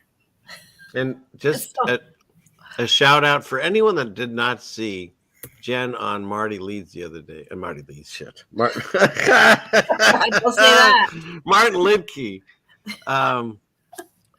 It was her best presentation by far. It was amazing, and I definitely think everyone should check it out. Not now, but later. Fantastic. Yeah. Thank you. But you know Edit what that other part out, Steve. Sorry. These little poles were sticking out of the side here. I couldn't really figure out what those were. And it looks like there's another piece of metal just off to the right of that one. See how it's long and flat? Just over a little to the right more. Right there, that long flat thing. I don't know if it's a flattened out brick or a piece of, okay. Yeah. I gotcha. Yeah, that's interesting. I don't know if they did that for drainage or what, if they went in and drilled that and put those in, but that bottom part there, that's all part of the building too, guys. That's just all melted right up. That's a great picture. Yeah. Got it all. There she is. Castle Craig. Craig. Yep. Dedicated October 1900. The plaque, not the place. The plaque, not the place. But yeah, Castle Craig Tower stands 32 feet on a 976 peak in Meriden, Connecticut, Hubbard Park, blah, blah, blah. Distinction of being at the highest point within 25 miles of the coast. Who built it? I mean, the plaque was dedicated in 1900, which I don't know. It looks like a brand new plaque to me, but who built it? Does it say who built it? Not quite. No, it just says modeled after an ancient castle in Scotland. Well, others claim. Ancient. You see, why would they put that? Because nobody knows. Right. You're going to take the time to build that and hammer it out and chisel it out and say, others claim that this is, they don't know. It looks like they came along, slapped a plaque on it like everything else, and moved along. Okay, that was already there. Right. If you guys are trying to free yourselves from the European bounds in the 1800s, why would you build something that looks like that place, Yeah. And that's what I was thinking too when they talk about how this architecture is all around the world. If you're coming to the new world, wouldn't you build new architecture, not the same old crap from the same old place you came from? But just the fact that they're like announcing to the world, this is a completely made up story. We don't know. Yeah. People say this, so we thought we'd make a plaque and then sell tickets. You know what I mean? It's always in the verbiage, and that was a good catch because this is what they do. They'll say even if it was founded or that they claim something or they're not sure, but it's this, and that's what people need to pay attention to. Even though they're the authority and they're writing this stuff up, it doesn't mean that it's true, guys. They're making most of this crap up. Right. When was the last time you opened a history book or turn on the mainstream media news machine and they gave you something that was true? Right. They still tell you the pyramids are tombs, guys. Okay, so there's that. Oh, what the newest claim is? They were made to store rice. Oh, is come that on. Come on. Oh, wow. Come on. That's what I heard. The tomb one was better than that. Yeah, I like the tomb one better. Yeah. Rice, that's stupid. It's going to store all the They're rice. just giant rice To the roof, silos now. baby. Oh, Yep. my God. Yep. 10,000. They rolled the rice out when it was done. Well, then why is there so much damn corn in the Bible now? So they weren't storing rice, the corn, they were storing rice, huh? All right. Yeah, crazy. Imagine that. Hey, Jen, when you get a chance, if you have that thing with Martin Lidke, put it there somehow. Oh, Tell yeah, people yeah. where to find it. Oops. If that's allowed, Steve, but I'm sure. Could be. But so what we're gonna look at next is part of the same melted mountain range, I guess you can call it, just like maybe like 5 or like 10 miles to the west of the castle. That's where these next series of photos are gonna come from. And I mean, more of the same, just complete meltation, you know, just melted out beyond belief. Like just incredible. And like, look at it just shouts Machu Picchu to me, you know? Oh, yeah. Look Mhm. at Like, this. look how high we are. You know what I'm saying? There's no other mountain ranges that are higher, you know, in the surrounding areas. And you have all this incredible stuff on top of it. Absolutely incredible. Yeah, it looks a lot like Mount Chiha does. Yeah, look at it. And it tears down. Crazy. It Crazy. took millions of years to form, Steve. Yeah. And honestly, in between here, there's a little cave, you know. I want to get in there some way, somehow, someday. Yeah. But Rappel yeah. down there. Mm-hmm. Right. Yeah, look at these just Wow. it'd be a terrible fall. For shizzle my nizzle. I don't know if I'm hip enough to be on this show anymore. Look at this. Look at the brick in there. My God, what's going on? Right? Incredible. Yeah. I was just up here, just like, wow, like this is the most craziest shit I've seen. Now, see, before we had new eyes, we would just be like, wow, look at this. This is cool. But this is just a whole nother level with these new eyes. Right. Marika's trying to stop me from like jumping across and shit. I love it. I'm like, I'll be okay. Yeah, it's good to have somebody with you when you go on these adventures because you can just get so into it and take the wrong step. Correct. Right. End up stranded over here for who knows how long, waiting for a helicopter to come rescue me. It's nice to have, like, say, another voice of reason to say, maybe not. Let's not do that. Look at the lines. Look at the lines running down. You can there are parallel lines running down it. All over the place, Jen. Wow, that's a melted brick wall that fell over or something. The whole side of it. Like, just look at how it just poured down. You could see it. Yeah. Look at it pour down. Is that the sound it made? It did. Indeed. But bunch of like random little holes in these sides here. Maybe they were trying to like excavate or get some of the minerals out there, the stuff that was already in there. Piece of gold. Yeah, just crazy stuff. Damn near megaliths up here, you know. Can we zoom in on the floor part of this structure here? Wow. Look at it. You can see how it was running down over itself here too. Yeah. Mm-hmm. It was Just bubbling. flowing. It was literally just bubbling. Yeah. And she just stopped out of nowhere. You could see how it was all up here and it's just coming down, coming down, coming down. And look at this. You can still see some of the lines in here. Mm-hmm. Oh, Incredible. that's wild.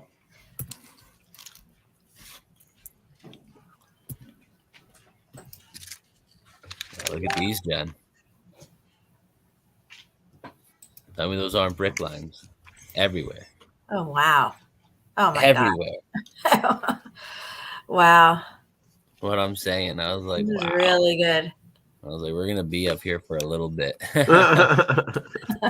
a lunch. Oh, look at this. Wow. Wow. I got some cool stuff to show you that's going to go right with this stuff. As a matter of fact, could I screen share real quick? And then we'll come right back to this picture that you're on. Yeah. Here, let me exit mine. Do it up. All right. Straight lines everywhere. Damn right, Marika. She was there. Oh my God. I have other photos I got to share too. Let me go download those while you share these. Can you see these? Yes. Okay. So on the bottom here, we have, this is a structure Okay, you can see the brick lines here and stuff. It's some type of ruin, you might say, right? But it looks just like this up here, which is supposedly a geological natural formation. And then some people were asking about the brick. How do they stay in line? How do they get wavy with each other and stuff? And here you could see a melted building that is slumped over on its side here with the same parallel running lines. Mm-hmm. And you can even see the structure there it's fallen on its side. Now here we have what's supposed to be a natural land formation. The brick has actually, come up and bent over, but it's all still running parallel with itself. And then down here we have what is another type of old ruined structure here, where you can see the brick got wavy on itself. It's right there. And then here as well, you could see more brick pattern. We see this pattern a lot in Petra. This is the brick that's melted and it's gotten wavy and bent, like kind of melting down on itself here. So I just wanted to show you guys those comparisons there, because they tell us that these are mineral layers. And that one that looks green on the top right, Uh-huh. I have that old etching that is identical to that picture. Oh, yes. I think I know what you're talking about. Have you shown me it? I have it if you want to see it. It's Kitcher's map, part of the Mountains of the Moon, which don't exist anymore. Look at that. That's crazy, guys. All right. I'm going to come off the screen share. I'll show you it real quick here. It's right there. We're taking over Steven's show. Sorry. Here. Do you see it? Not yet. Hold on. Oh, yeah. There it is. Yep. Right? I remember this. Yeah. And see, this is called the Mountains of the Moon in Africa, and they don't exist. So where'd they go? They were thought to be the source of the Nile, and they don't exist. Huh. Just what's that other one? Mount Meru. It's supposedly existed, but it doesn't exist. It's weird. Maybe that's the portal for the moon. It could be. Well, remember what Jen said when she gave us that definition of a mountain? It's literally, nothing. Yeah, it was anything but natural. What was that? What did you say? Yeah, there's no standardized geological meaning for the word mountain. There's no standardized geological meaning for it. It just means it's a heap of something. Yeah. It's a descriptive. If you say, oh, well, that's a mountain, because we've been conditioned to call these things mountains. But what is a mountain? It's a mountain of money, a mountain of mud, a mountain of shit, whatever. It's a mountain something, mountain of love. It's a mountain of melted buildings. That's what it is. Boom, baby.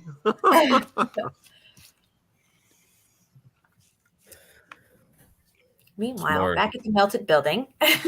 There's more just muffed up landscape, just crazy meltification all over the board. Like, how could you not see it?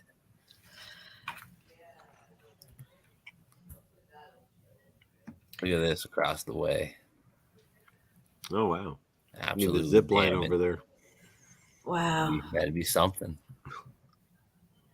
You're giving me ideas. Uh-oh. Bruce Wayne's going to have to call backup then and get his bat cave in order. But yeah, incredible stuff. These alleged mountains, Like we were saying before, Ceiling Fan, you don't see like 200-year-old trees on top of mountains or on top of anything like this. The oldest tree we have here in Massachusetts is only like 250 years old. So like something's going on there, I feel. There should be trees that are hundreds and 1,000-year-old, Mm-hmm. Very good point. Oh, this is where it gets interesting, Jen. Look at this stuff. Oh my gosh, look at that. It's completely popcorned out. Yeah, that got cooked. That is definitely a brick wall. There's no doubt about it. Underneath it all, Jen. You see how I'm saying? Mm-hmm. Incredible. So they traveled through the land and observed how the end was for the criminals. They were not availed at all by their gods when the command of God came. I'm sorry, I'm reading some of the Quran here.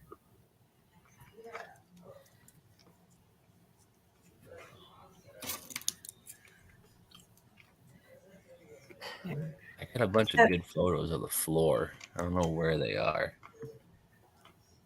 They might be a little later on. Get ready to check some of this out here. Or actually, if they're on the floor, did you look down? Yeah. Well, this is like some of the stuff I wanted to show here, but I have better photos in a little bit. Like I said, they don't really like one of these right here, Jen, just sticking out of nowhere. Wow. Just all through up this little mountainside. They just little layers of just stone like that, just sticking out, looking suspect, that highly suspect, you know? Oh, yeah. And look at this. Middle of the woods. The absolute middle of the woods. Was that Lucy and Ethel built that? I don't know who that is, but I hope. Oh, shit. And what are they keeping warm in this fireplace here? It's just for the rest of the building. No, there was an I Love Lucy episode where they took apart a really nice put together grill and then they redid it. It looked like crap. Uh-huh. Kind of like this. Yeah, it looks like that's what happened here. And you can there's bricks, you know? Yeah. Like why would you have these over the bricks unless these are the bricks? It's very evident right here. It's just 2 bricks, maybe 2.5 that are just split on top of each other, melted together. Look at over here. Look at the snot pouring out. Oh, yeah. This is really good, Steve. Crazy, right? Good looks. Good looks, man. I would have went in further in here, but it was just like blown out. Wait, you hit a brick wall? Nice. I see what you did there, Jim. The craziest bugs you've ever seen in there. You need a rim shot guy. Anyways, what? I don't look at this. It was like popping out of the side here. Like the plate they made it upon, maybe. But then that's the money shot. Oh, there you have it, guys. There you have it. Boom, baby. They're like, hey, what should we put in here? I got an idea. Let's just randomly throw some bricks in here to make everyone like perfectly fit of it. Well, look how they're some laying right here. Let's do it. Well, look how they're not straight, you know, they're bent. A little wavy. Look at the one that's wavy at the very bottom of the row. Just like what I was showing. There. Look at that. Oh, come on. Yeah. Bricks can't melt. Give me a break. Incredible. I was stuck here for a minute. Just in the middle of the woods, you know. You really wouldn't believe it. The Hobbit house. Literally. Oh, the house is gone. You know, but the foundation's still there. That's right. This is around it all and just kind of disappears into the woods. You can see it here. Boom. That was the foundation line, at least of the room or whatever. Oh, then, yeah. This is more on top of the mountain we were around. Like I said, I don't know why these aren't in order, but you got these 2 random little holes. Maybe they were water sources. I don't know. Like the plumbing. Yeah. Like there's a fountain there to drink out of or something. Then like you look at the floor everywhere and it's just, you know, it just shouts this to me, you know. Yep. Maybe not on the exact same scale, but definitely was just like all throughout, you know, lightning from God. And that pattern repeats and repeats. That's the same thing if you looked at our lungs or our veins. Exactly. It's all the same. Tree branches and tree roots, they all look like that. Yep. Look at that. Wow. Those lines are cool. Look at that. It's just veins, you know. Literal veins. That looks like the streets of Pompeii. Because Marika, she was bringing me up here, right? And she's like, I gotta show you this snake rock. I'm like, snake rock. She's like, we're gonna be really high up on a mountain, but the top of it looks like scales. And I was like, interesting. So we go there, and this is what she was talking about. And I was like, I was like, I don't know if there's scales. I could see that, but at the same time, it's just shouting electrical like discharge, you know. And in a way, Jen, to me at least, it kind of looks gritty, you know. But I did see the skin and the snake. I see it too. Oh yeah, I was like, we're on the back of a turtle shell, maybe. Who knows? Who knows, man? That's cool. Yeah, I thought it was pretty gnarly up here. Wow. It was such a beautiful day for it too. That was the best part. Yeah, look at it go. Just incredible. Incredible. Yeah, I got so many more photos. Just want to see if there's any more like wicked ones. Yeah, like I mean, look at this. You know, just veins of some sort, you know, just crazy. Like all throughout, leading up, you know, it'd be a little rocky dirt path, and then out of nowhere you get one of these, you know, it's just absolutely incredible. It was a great day, you know. I thank Marika for taking me up here. It was a good stuff. Good That's looks, awesome. you know. It was good looks for sure. How fun. So let's see how many more photos of these are there. I find whenever I'm not feeling right or just not out of sorts, just going outside, even if it's just outside the backyard. Yeah, just you helps. feel great. Right? Even if you don't have the sun, the air. We were saying before, I offer people solutions for all these little issues they have, and some of them are simply go sit in the sun for an hour. But I don't feel good. Fuck that. Give me a break. Go sit outside. You'll feel great. Yeah. When's the last time, and nobody has to say, you've taken your shoes off and put your feet on the earth, grass, ground, something. And if you haven't done it in a while, we got to do it. Yep. We got to stay connected. All right, so that's it for those photos. But so that was last week's adventure. Now I want to show you guys the week before's adventure. Well, it was a great presentation. If we can get there. Shout out to Marika. Marika. All right, where should we start? I guess we'll. Oh, why are these so not in order? All right, that's okay. And Jim Malone washes dogs barefoot in the yard. Excellent. I was out in the your yard dogs last night with my cat. too. My cat likes to go in the yard and lay down and roll around, and I go out there with him with no shoes on, and we do our thing in the yard together on the grass. So check this out. This is the entrance to a cemetery, Fairview Cemetery, I think, in Chicopee, not too far from me. And I mean, Is right it leaning away to the side, or yeah, I say right away it looks kind of tilted, doesn't totally it? Guys? Leaning. I thought it was just me. I wasn't sure. It's the ground. It's definitely not was just you. It's freaking Not leaning. right with this picture. You're like tilting in your chair to try to fix it. Right. So it's leaning, obviously. But the funny thing about this is the cemetery is not down here. You see down here, this is just a little park area. The cemetery doesn't start till about 500 feet on top of the hill. Oh. So that's kind of the catcher for me. I'm like, that's rather interesting, don't you think? Mm-hmm. It's always up on a hill. Oh, it always is up on the hill. And we'll go through a couple of things we saw on top of the hill before we get to the money shot. So there's just some cool, I mean, as far as you could see, just obelisk on obelisk on obelisk. Yeah. Of course. And you know what I was told? Winkley. Yeah, right.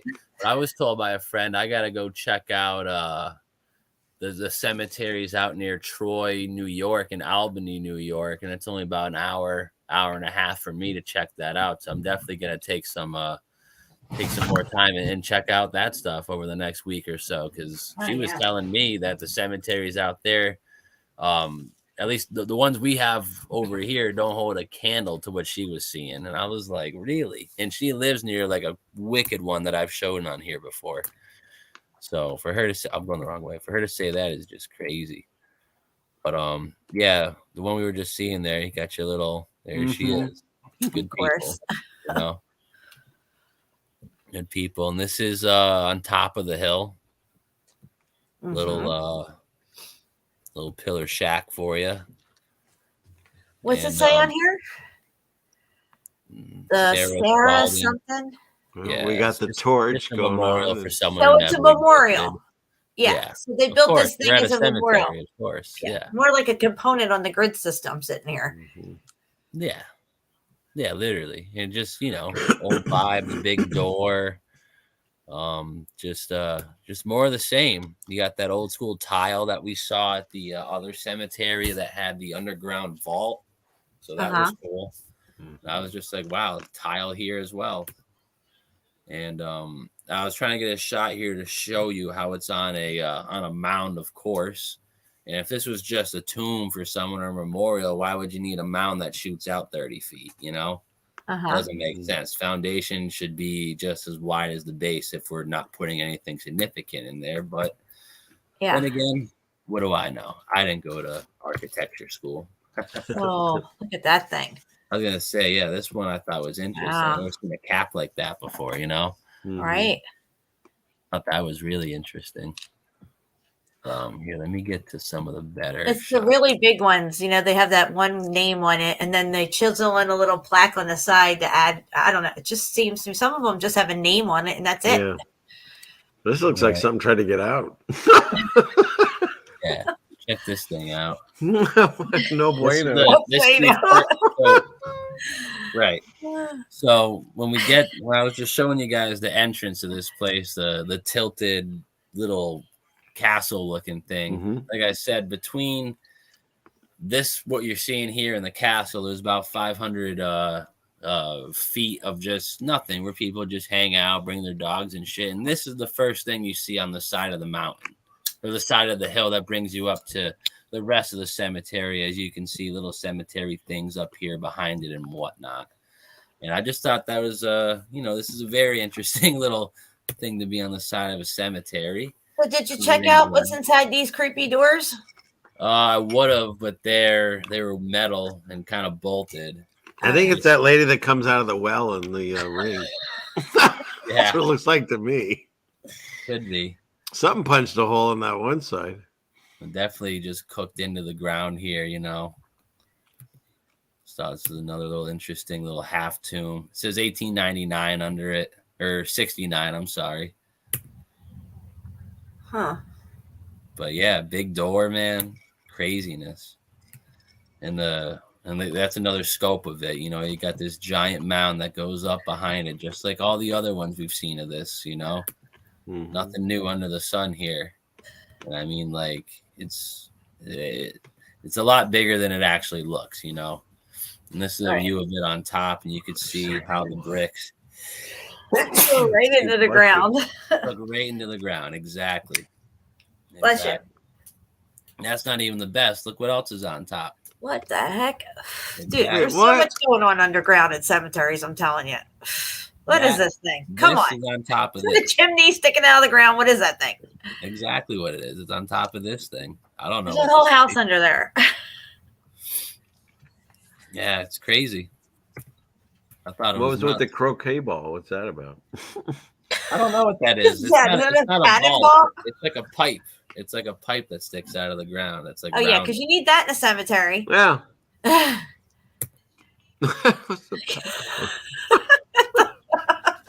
is this thing? The release valve for the gonna release the pressure from hell. Incredible. Yeah. So that was that. I wonder where that goes.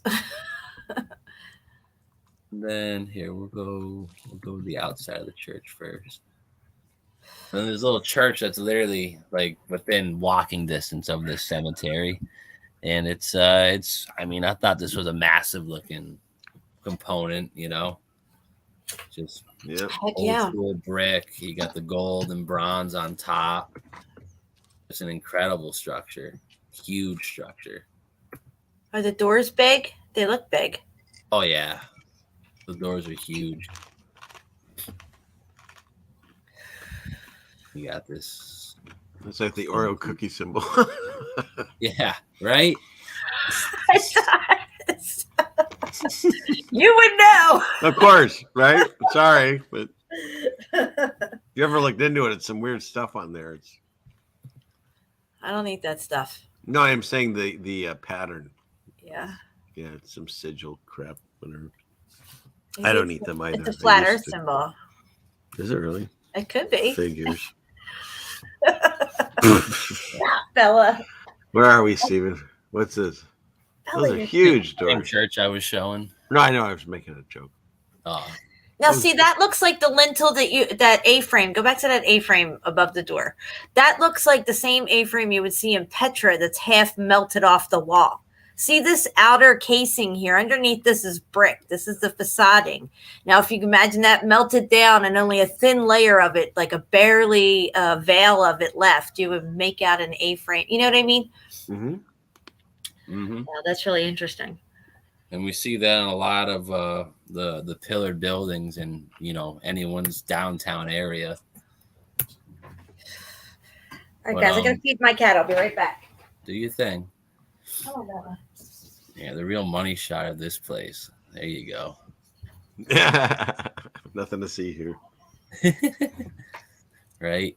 I almost hopped the fence and went up, but I was like, nah, let's not get kicked out of the church we just got invited into today. But yeah, you got these. I didn't want to go in because they were doing some sort of ceremony. I don't know what they were praying, but it didn't sound too positive in my opinion. But hey, to each their own, I guess. But I mean, look at the inside of this place. You know, has the frequency squares on top. Actually, looks like it has its own. I didn't see what the art was on top because we weren't going to go in and interrupt the mass or whatever they were doing. But yeah, just incredible, just architecture inside. And you got the pillars that are, I mean, evidently made of marble. And they actually do go through the floor into the basement because we did get a chance to sneak around downstairs, but there were no lights on, so the camera was not really coming out too good, so I didn't upload any of those images. Yeah. And then, so what we're going to look at next is actually another cemetery, and this is at the base of the cemetery, and the entire rest of the cemetery, once again, is, I don't know, 20, 30 feet up a hill you can't see behind this. And what's on top of the hill behind this is, you know, maybe another chimney, maybe not. We'll find out. Let me scroll back a little. I don't want to give away any of the good photos quick. Yeah, beautiful. And these are on top of the cemetery. We'll get there after. But yeah, Oak Grove Cemetery, another cemetery in Springfield. I thought I covered all the cemeteries in Springfield, and every time I drive around Springfield, I get to amaze myself by finding another giant cemetery that's got nothing but obelisks, pillars, and most likely another underground cavern, which we obviously weren't able to get into as there is a locked door here and another locked door on the other side. And I was like, no. Because the really crazy thing is you can't see it in any of the pictures, but the inside of this place is identical, 100% identical, down to the tile on the floor, to the I don't know, the cemetery shaft that I was in a couple weeks ago, identical. And this is maybe 2 miles away from it. You know, Marika seems to think that they're subway stations. I'm not disagreeing with her at all, because I mean, when I walked into the other one, it kind of felt like, you know, this is the entrance to Grand Central or something. It was just really crazy. Grand Central Terminal or Grand Central Station? Same thing. But got a little tech on top of it, Jen. Oh yeah, look at that. Look at this guy. I don't know what he's doing, but he's got both arms up. He's taking in the energy, you know. Wow. You got your homage to the sun. And honestly, this entire place is an homage to the sun. Look at all the windows. Is there any dates on this thing? I don't know. I'm just taking pictures, Jen, and fucking having my time of my life. I have time for picture dates sometimes. I mean, I tried to look, but if it's not like out there in the open. Yeah, no, I just meant like if you just saw any dates anywhere on that.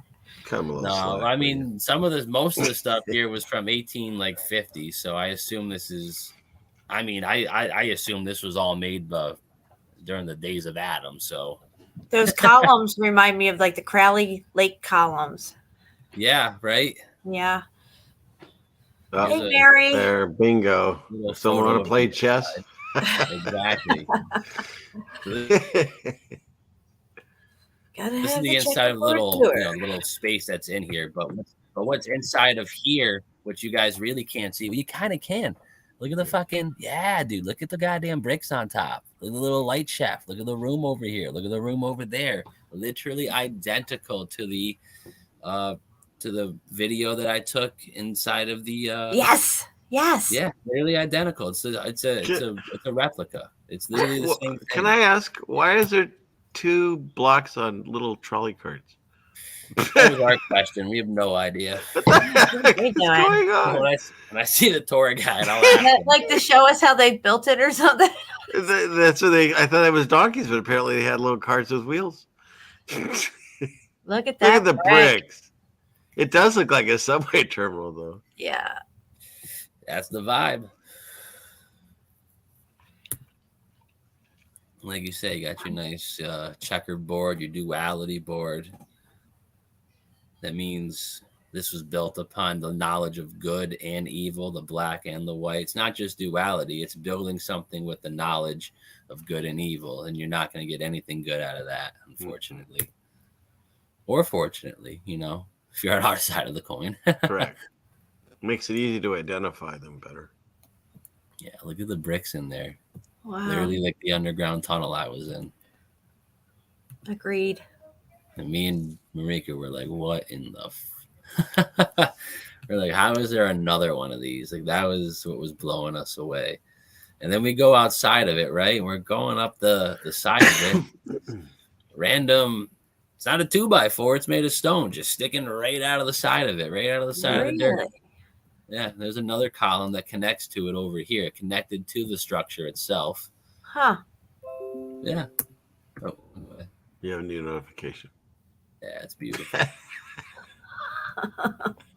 And this is just more or less just behind it. And they got all this, they grew all this, these bushes over here on purpose, I feel. Yeah. You can't see the star fort or whatever it's sitting on. Exactly. And like I said, so we're at ground level down here. We go up the hill and then the rest of the cemetery, or the cemetery, is started back here, Right. Interesting. It's crazy. What is that thing? Yeah, what is that? Exactly. That looks like part of like something I was showing, some kind of crazy structure I was showing one time. Doesn't make Well, any the funny sense. thing is, we were just at another structure like this and we found a chimney on top. And then, like I said, 2 or 3 weeks prior, I go into the underground shaft at the other cemetery. And if you go back far enough in that thing, you look straight up, it's daylight because there's a well or a shaft that's just has a metal grate over it. Not like this, but just like a regular metal grate. And I don't know. They're just shafts that lead down into this place for some reason. Yeah, there's a lot going on underground. A lot. There's this weird thing over here. I don't know what. Yeah, what is that? Muffed up pile of bricks. But you know what's funny, Jen, right? So we're over here on top of the structure, right? Where do you get your water? From the structure itself. Wait, so next to the dead people? Wow. No, I'm just proving to you guys that the plumbing in this place still works. That's right. From underground. Yeah. And there's two of these things. There's one on the left and there's one on the right. So that's the one on the right, and this is the other one over here on the left-hand side. So there's 2 shafts, and look inside of them. Oh, yeah. Little brickwork. Yep. Do an archway. Yeah. Beautiful. Wow. Yeah. Yeah, I was really playing with the devil, sticking my phone through the grate, taking the picture here, though. I was not confident. Yeah, but that goes down, dude. Exactly. That's what I'm saying. What is down That's there? why they have 3 gates in front of this bitch, dude. They don't want you down there. It goes underneath the entire cemetery. I'd put my life on it. Oh yeah. Did you hear any voices coming out of there? I don't know. Moans or anything. Get Ooh, out. what's that? Another little shaft. Help me. Oh God, that's even worse. So there's your two shafts behind it. You know what it kind of reminds me of? You got your main spire, and if this was a completed structure, you'd have your two main spires, like a Towers, cathedral. yeah. Yeah, like your electrodes or power something. towers, exactly. Sorry. You're okay. Just Yeah, It's a 3 whole hours. structure in itself. It's crazy. And I don't have too much else on top of the structure or besides that, but once you go on top of the hill, you get these little buildings. Mm-hmm. And I guess we'll show a couple more, because this one I thought was interesting. This is called the ball. It says there's ball, you know. Mm-hmm. And the funny thing about it, is it back a picture? Exactly. There's a half a ball on top of it. So this thing just says ball on it. You have a mausoleum made up for you, right? Because you're just that rich, whatever, and you just stick ball on it. Are you kidding? Maybe they ran out of money. That's all they could afford to have them. That happened to a lot of people, apparently. Nothing to see here. Until the day break and the shadows flee away. That's your Masons. Good people.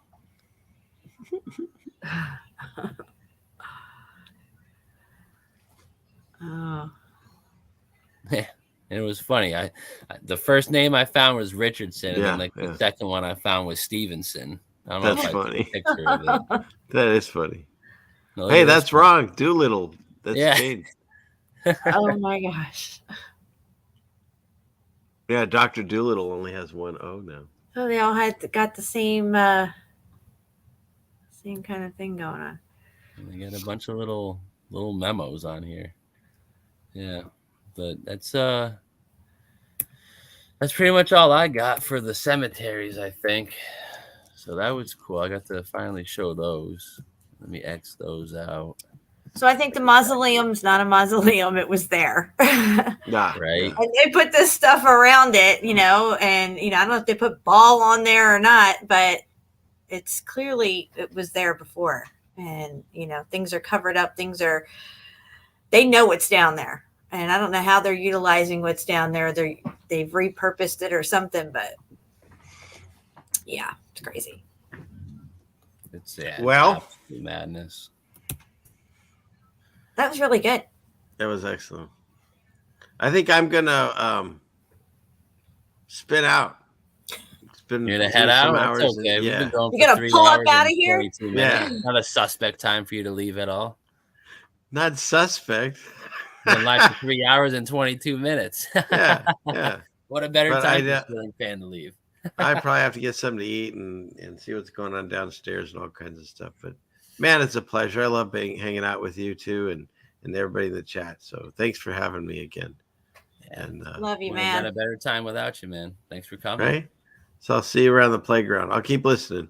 But yes, sir. I'll probably be only on for a couple more minutes. I didn't realize we were 3.5 hours into this. So no worries. Well, love you all. Talk to you soon. I went another Thank 5 you. hours. Love you, Jeannie. See you later, bud. Bye. And then there was 2. The original too. Oh gosh, Steve, I don't know how many live streams we've done together. We should have kept track. I mean, we could probably get Odyssey has most of my stuff. I could probably get a rough count, but then again, all the stuff that's on your channel, that got just swept under the rug. Yeah. You know what you got to do? Go on Odyssey. Maybe you have some people who save some of your work, because there's just random channels that just I save. wouldn't know who to look up though. Like I don't even know what to type in. Just type your name in, see what pops up. That's I'll what do I it. would do. But I got a couple other things that I could show, but I think I'll just save some of this stuff for another stream, because we kind of banged out a decent amount of the stuff that I really wanted to get at, because we covered the Babylon thing. We covered what would happen during the whole prepping scenario and whatnot. So that was cool. I mean, I prep to a certain extent, but I always have. I lived in Florida for 8 years. I know what it's like to go with 5 days without electricity and stuff. So, I'm a prepper at heart to a certain extent. I right, store but water all your under eggs my aren't in the physical prepping basket. Yeah, Like you said, yeah, it's all about getting the exactly. I can't sound tell you how many mind, cans I've getting the rotated heart, out of getting my the faith. rotation. Yeah, But the important thing at this point is to prepare spiritually and get right with God, guys, because the end is near for sure. I don't know when. I don't pretend to know when, but all the signs are showing up, all the things we need to be looking for, and I think they're going to come even faster as we go along. These signs are going to amp up, and we're going to see things even that we might not even know how to interpret, but they'll be there, and we got to stay vigilant. exactly. You just got to stay true to what you know is right. Everyone, you get that feeling in your stomach when you're making a really good decision or a really bad decision, and you just Right. got to learn to listen to that and not just trust yourself, but trust that the spirit inside yourself is connected to God, and through that, you'll make the best decision you'll be able to make in that time, because Mhm. us as being human beings in the flesh, people, we're not privileged enough to know what's going to happen next, but God is, so we might be in a bad situation, and we get dealt with another curveball. Mhm. And the way we react to that secondary curveball is really what's going to make or break the situation you're in, because you could just have that same trashy attitude, my life sucks, blah, blah, blah. But in reality, it's just another character building, just time that we're going through. And when people say my life sucks, like that's a hard thing to say, because God put the breath of life in you for a specific reason, no matter what part of the book you think we're in. Mhm. I think we're really at the end, and that means we really have a big reason to be here, whether it's to Mhm. influence others, to just get yourself right, to redeem what we once lost before. Who knows what it's gonna be or what it really is? Maybe you're just here to sit and learn. Maybe you're here to preach. Maybe you're here just to do research and just be that helping hand in other people's lives. We all have a role. Our I life feel doesn't. like I feel like I definitely chose to come here at this time, as more that I get to know myself as I Yeah. get older and go down this journey of truth. I've always felt in the past, before I even started my journey of truth, I've always felt, and I've always said this, that I feel like I'm just visiting here. I don't belong here. I'm kind of observing all this craziness going on, and I really want to go home. I've always had Right. that feeling We're in me. supposed to live here, not be of this world, Yeah, and I'm like longing to go home. I don't know where home is or what home looks like, but I just know that I'm like, I'm not from here, you know. But I feel like I've chosen to come here at this time and help bring out these truths, I guess, maybe, because I really feel like I'm on my purpose when I'm doing these live streams and when I'm talking about the truth and I'm researching and bringing this stuff out. I don't feel like it's meaningless. I feel like it's meaningful, and it's meant to be known, and we're in the time of knowing, and we need to know this stuff, because there's a larger picture here, and we won't get the full meaning of this larger picture until we understand these truths that are coming out. And they're coming out through us, guys, all of us, not just me and Steve and Ceiling Fan and others that are on YouTube and stuff, all of us. So not be Absolutely. said that we stood by and did nothing. I couldn't even do that if I tried, It's just the type of character that you get from doing stuff like this, It's nothing's better feeling than helping out someone who just really needed it, and whether we do that knowingly or not, and that's the coolest part about it. Like, I could just be making a stream just to get some things off my chest, Mhm. but it might resonate with someone and turn their whole day around, and getting Yeah. those emails and getting those like text messages, those are cool, Mm-hmm. those are Yep. cool. But yeah, I've gotten people saying things to me like when I would do my car rants, like, "Oh my God, you're saying everything exactly how I feel, and I totally relate to you, and all this stuff." And here I am just venting. I can't do that stuff on YouTube anymore because they always take those videos down and give me strikes. those are the good ones. That's why. Yeah. But yeah, just even people appreciating, being in our chats and having somewhere to commune and talk to like-minded people and hear these truths and bounce ideas off each other in the chat. We're here Sometimes, for you guys, we're here for everyone. I'm here for you, Jen. I'm here for the chat. I'm here for anyone who's gonna see this, or I'm just here, I'm not. I've heard some people be like, truth isn't for, like, some parts of truth shouldn't be exposed to everybody, and I think that's just nonsense. We're all here to figure everything out, and just because you don't resonate with one person thinks about something doesn't mean that they're not entitled to understand that core belief. It's just crazy the way that people in this community are trying to set it up. It's just becoming cultish, in my opinion. It's just it's almost too much to bear, which is why I've backed off a little bit lately, because I've seen a lot of seemingly good people just go by the wayside, and I mean, there's nothing I can do about it. And well, there's a lot of revealing going on. A lot of things are being revealed. All this truth coming out. The truths have been hidden from us, people's true intentions and all this stuff. This is why we see people exposing their own fruits to a certain extent. People who seemingly would not or should not or didn't need to do a certain thing or say a certain thing, or suddenly just putting it out there, and it's like, whoa, now you have this whole different view of this person. They just showed you a whole different side of them, or that, they flipped the script on you somewhere down the road after all this time leading you down the primrose path of their channel and stuff. And then suddenly, they flip. We see a lot of this strange activity going on. But again, this is all part of what we're going through. And we need to be aware of these signs. It's part of the greater plan, Yeah. Oh, Trisha was asking if my channel got taken down. Yeah, I've been working off a Domestic Truther 69 for a while now. They took like 3 of my channels down. And if you do look up The Truth Seeker 69, that is my backup channel. I was able to use my original name that I originally had in the very beginning without any issues. I was surprised, but it's been so long now since they took that channel. It was 2020, December 2020, when they took down my first channel. So I guess, right now the name's working, and I'm going to keep it that way because it still comes right up in the search like it used to. So that's good. That's wonderful. But yeah, this was a good show.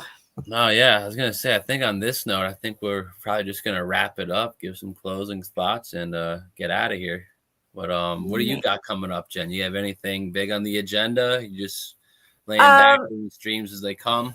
Yeah, I'm kind of doing them as they come. I want to get another stream out in the next few days. I'm trying to hook up with Shapu and see if he's got some free time to do something, and maybe have Bill. Yeah. I got a bunch of Shapu stuff I want to show with him anyways. I'm sure he's probably shown already, but it's just And I want to dedicate one whole show to Melted Red Brick University Facebook page and go all the way down that page for like an hour or two and just keep going through all this stuff, and dedicate another one to Mountains or Melted Buildings Facebook page and go just down all that and show everybody on the ground one. That's a good one too to go through. Yeah, even that one too, and just go through and show everybody who's not on Facebook or not in these groups, how awesome the groups are and all the amazing evidence that people are finding on their own now that they see what it is, and it's all around them. These people are finding amazing stuff. We have over, I don't know, like almost 30,000 people in Mountains or Melted Buildings, Melted Brick Buildings on Facebook. So. You know what's funny? Those are some of the handfuls of groups that I actually have my admin rights to now. Ever since the whole drama has gone down, I've lost my admin rights to almost every single group in Facebook. So every time I post, I gotta wait for admin to most likely deny my post at this rate. But I was like, damn. I was like, thanks, guys. Incredible stuff, but. Is that going to put us down? No, just put some bigger smile on my face. Yeah, when they start attacking you and stuff, you know you're doing something right. Yeah, right. And when they start name calling, then you really know you're on the right track. Because, first First they ridicule you. First they laugh at you. Then they ridicule you. Or they violently oppose you. And then they admit it's self-evident. And I think some people are starting to get to the self-evident part, but, trying to let it trickle out here and there on the back end of things. But I don't expect any huge apologies or anything like that. I don't need that from anybody. I'm just grateful that, people are starting to see these things, and I'm not claiming to get it all right. I could be wrong on many things. I just put it out there and show, just like you do. You guys can make your own decisions. We're not pushing nothing down your throat. We're just showing you what we see. Sometimes we get excited, but that just comes with the game we're in, Yeah. I think when I get excited, I feel like the Holy Spirit's working through me or something. No, it's like the same way, like people would say to me, like, even about 9/11, they'd be like, "Why are you so passionate about this?" I'm like, "I don't know, but I am." And I'm just like, blah, blah, blah. Well, sometimes I'll catch myself saying things that I didn't even know I knew. People are like, where'd you read that at? I'm like, my mind. Because it's the knowing when you're in line with truth, dude. It flows to you, and it's truth. He left me in a restaurant the other day, my husband. We were getting ready to leave. I started talking to the cook, and we got into all this stuff. And I started to go on to the whole mountain topic and everything. And next thing I know, I turned around. My husband's outside already in the car because he knew that I was just going to keep going and going, The only way to get me out of there is if I turned around and seen he was already out in the car or something. But, yeah, I was like, oh, my God, why didn't you tell me you left? I felt myself getting on that tangent, and I'm like, blah, blah, blah, and I'm like, stop.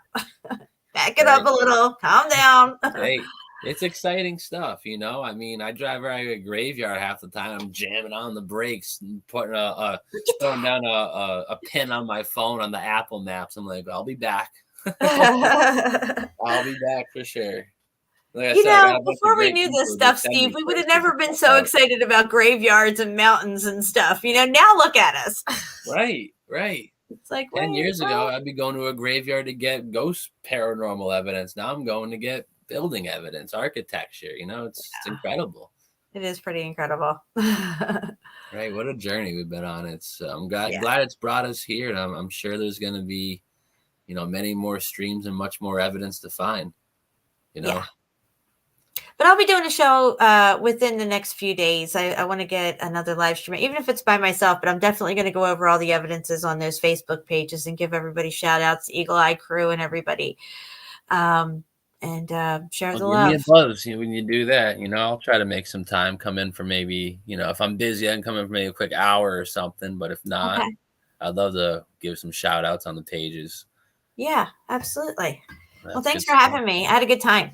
No, thanks for coming. This has been awesome. I think that's it, guys. We're just gonna wrap it up here. I don't have many closing thoughts. Just be the person that you can be. And we all struggle with that. Like I haven't said it yet this stream somehow, some way. I'm not Saint Luke. I'm not Saint Peter. I'm not Jesus. I'm not anything holy.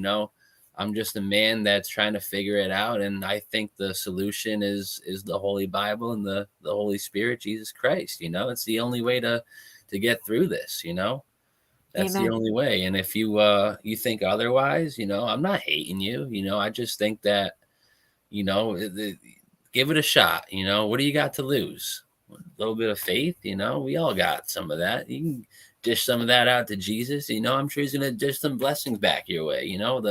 The last week and a half I've had has just been unreal, because just dealing with like certain things in your life that just lead to like certain temptations and sin is one thing, but being able to like take it on full force and like conquer it, it just unlocks just like just a spiritual like outburst of just energy. And I've just been riding that for the last couple of days, and it's just been a great couple of days. Even when I'm finding time just to sit down by myself, it's just been upbeat, uplifting, just a great couple of days. And I got no one to thank besides Jesus Christ and God above. I wouldn't be doing this without him, and the blessings that I've received and are receiving and will continue to receive as long as I stay true and vigilant and on the path. It's something to tell people about. And I just want more people to know that that's real and that's a possibility.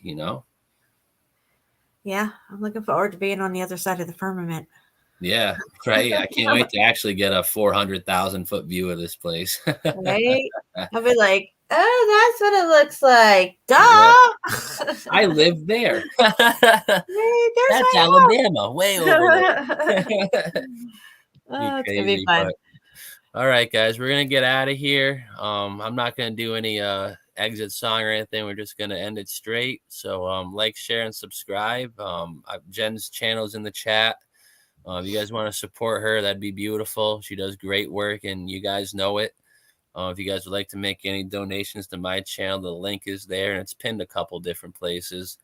Shout out to a couple people on Rockfin for a couple RAE tokens I'm going to have to figure out. But other than that, guys, it's been a great show. It's been a great time. God bless, and I'll